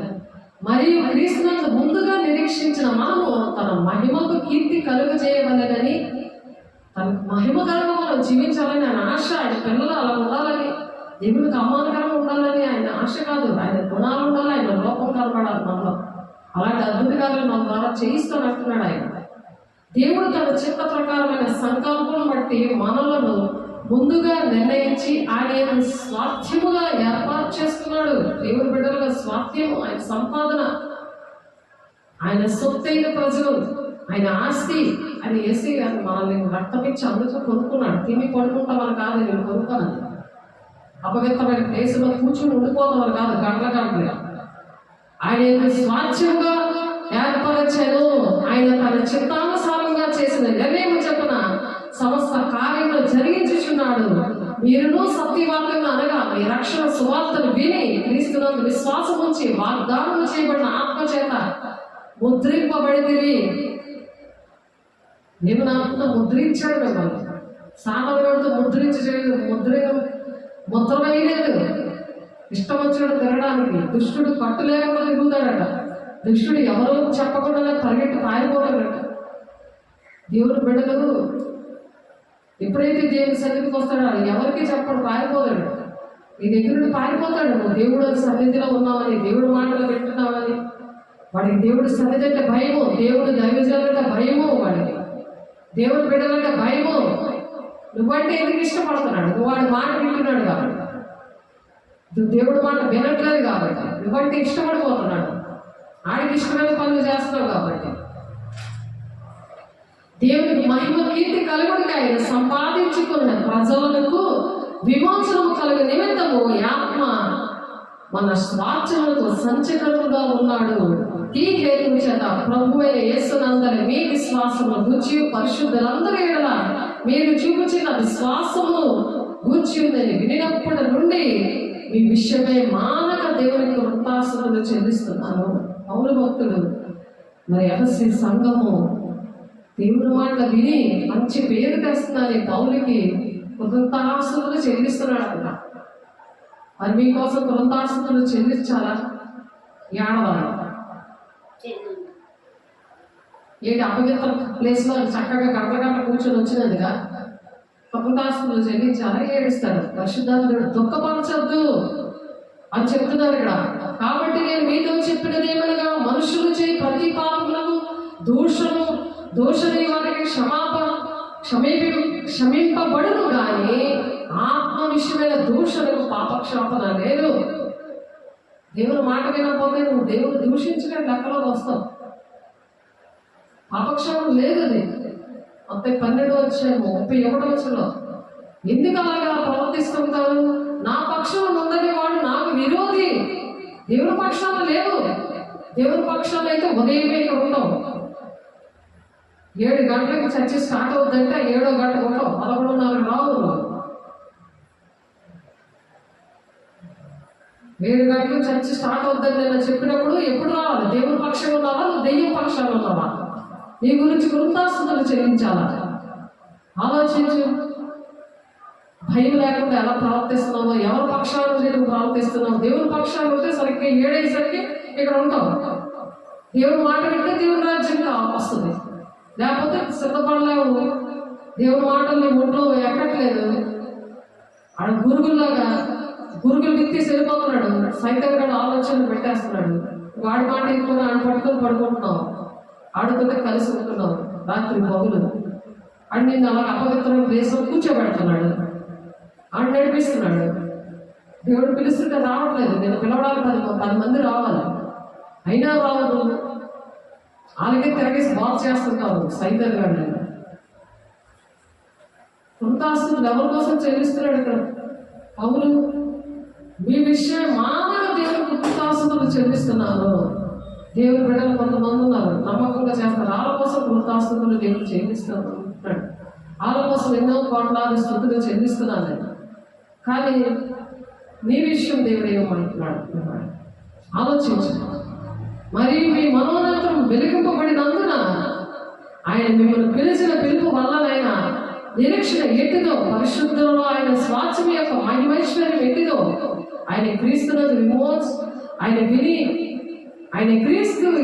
క్రీస్తునందు వినియోగపరిచిన బలాతిశయం బట్టి విశ్వసించి మన యందు ఆయన చూపుచున్న తన శక్తి యొక్క అపరిమితమైన మహత్యం ఎట్టిదో మీరు తెలుసుకోవాలని మన ప్రభువైన యేసుక్రీస్తు యొక్క దేవుడైన మహిమ స్వరూపి యొక్క తండ్రి తన్ను తెలుసుకున్నట్టు ఎందు మీకు జ్ఞానము ప్రత్యక్షతను గల మనస్సు అనుగ్రహించినట్లు జ్ఞానము ప్రత్యక్షత కలిగిన మనస్సు మీకు అనుగ్రహించాలని నేను ప్రార్థనలో మిమ్మల్ని గూర్చి విజ్ఞాపనం చేస్తున్నాను.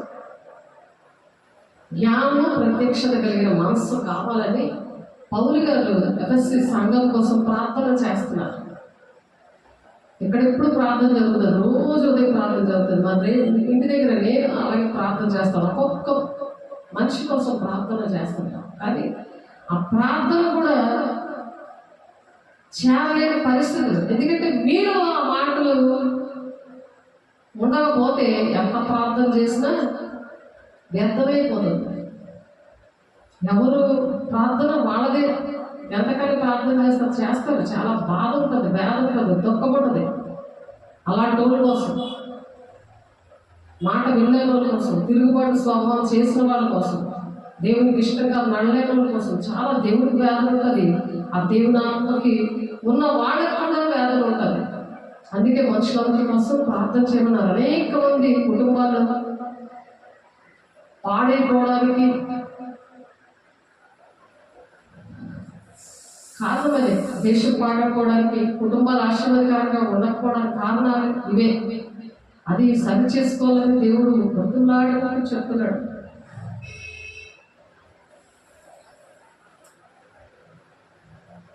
సమస్తము ఆయన పాదముల కింద ఉంచాడట.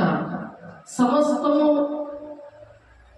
పైన ఆయనను సంఘములకు శిరస్సుగా నియమించాడు.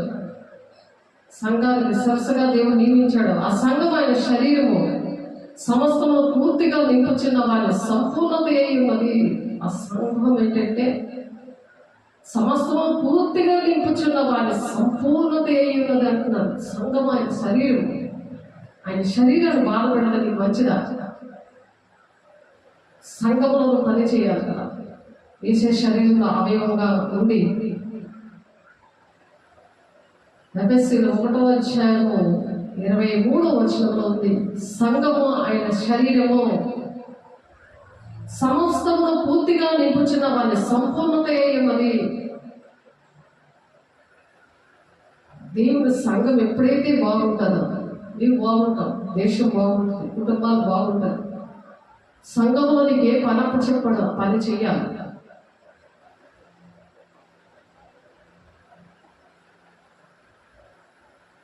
కుటుంబాల ఆశీర్వాదం ఎలా వస్తుంది అని దేవుడు మాట్లాడుతున్నాడు. వేసే శరీరంలో అవయవాలని దేవుడు ఎఫెసీయులు 4:11, 12, 13 కూడా దేవుడు నిర్ణయించారు. కాబట్టి దేవుడి మాటలు దీవించుగాక ప్రార్థన చేసుకున్నాము. సరి చేసుకోండి. కుటుంబాల ఆశీర్వాదకరంగా ఉండాలి అంటే దేవుడి పక్షాన్ని ఉన్నానా, సాతాను పక్షాన్ని ఉన్నానా అని ఈరోజు నిన్న మాట్లాడుకున్నాం. ఎవరి పక్షాన్ని ఉన్నానని సరి చేసుకోండి. దేవుని రాజ్యానికి రావాలి అని ఇష్టం ఉన్నవాడు కళ్ళు మూసుకుని ప్రార్థన చేసుకున్నాం. పరిశుద్ధుడా, ప్రేమగల దేవ, అభిషేక్తుడానికి వందనాలు, మహిమగల దేవానికి వందనాలు, పరిశుద్ధాత్ముడానికి వందనాలు. మీరు మాట్లాడే కుటుంబాలు ఆశీర్వాదకరంగా ఉంటాయి. ఉండడానికి ఎలా ఉండాలి మీరు మాట్లాడినందుకు వందనాలయ్యా. మా కుటుంబాలు మేము సరి చేసుకోవడానికి మేము ఎలా ఉండాలో ప్రభు ప్రతి విషయంలో మేము లోబడుతున్నామయ్యా. సహాయం దయచేయండి, నడిపించండి. ప్రతి పాపం నుండి, శాపం నుండి అయ్యా విడిపించి మరి జ్ఞానం కలిగిన మనస్సును, నాయన ప్రత్యక్షత కలిగిన మనస్సును మాకు దయచేయండి ప్రభు. మా సంఘాలకి దయచేయండి ప్రభు. అయ్యా దేశానికి దయచేయండి ప్రభు. కుటుంబాలకు దయచేయండి ప్రభు. పరిశుద్ధాత్ముడానికి వందనాలు, అభిషేకుడానికి వందనాలు. అయ్యా మీరు ఉంటేనే కానీ ఈ విషయాలు అర్థమవుతుంది ఆయన. ప్రతి ఒక్కరు మీ ఆత్మను పొందుకోవడానికి పరిశుద్ధాత్మని ఆయన అయా తండ్రి నాయన అడగడానికి ప్రతి ఒక్కరికి కూడా అడుగు వాటి కంటే ఊహించే వాటి కంటే ఆశ్చర్యంగా దీవిస్తారని మా ప్రభు. పరిశుద్ధాత్మని అడగడానికి సహాయం తెచ్చాడు. భూ సంబంధమైనవి వాటి మీద మనసు పెట్టుకోకుండా పరలోక సంబంధమైన వాటి మీద మనసు పెట్టుకొని ప్రభు నీ కోసం జీవించడానికి నీ స్వరం మీద కలిగే చెవులు అయ్యా నీకు విధేయత కలిగిన మనస్సును ప్రభు జ్ఞానేంద్రాలు అనుగ్రహించి సమస్త మహిమ ఘనత ప్రభావాలు దేవా మా సాక్ష్యాల ద్వారా మీరే పొందుకుంటున్నందుకు మీకే నాయన సమస్త మహిమ ఘనత ప్రభావం చెల్లించుకుంటూ ప్రభు అయ్యా మీరు చేసిన ఒక్కొక్క ఆరాధనను బట్టి కోట్లాది వందనాలు స్తోత్రాలు చెల్లిస్తూ యేసయ్య పరిశుద్ధ నామములో బ్రతిమలాడి వేడుకుంటున్నాం తండ్రి. ఆమేన్. తండ్రి యొక్క దీవెనకు మళ్ళీ కృప పరిశుద్ధాత్మిక నిత్య సావాసం సకల లోక పరిశుద్ధులకి మన తండ్రి నాన్న వీరైతే చూపించి, అయ్యా మరి నా తండ్రి నాన్న నీ కోసం బ్రతకాలని నీ పిలుపుకు తగినట్లుగా ప్రభు తండ్రి చేత నెరవేర్చి ఈ రాజ్యానికి వెళ్ళాలని ఆశను కలిగిస్తున్న ప్రతి ఒక్క బిడ్డకి కూడా అయా సదాకాలము తోడే నడిపించింది కాక. ఆమేన్. దేవుని వందనాలు. God bless you.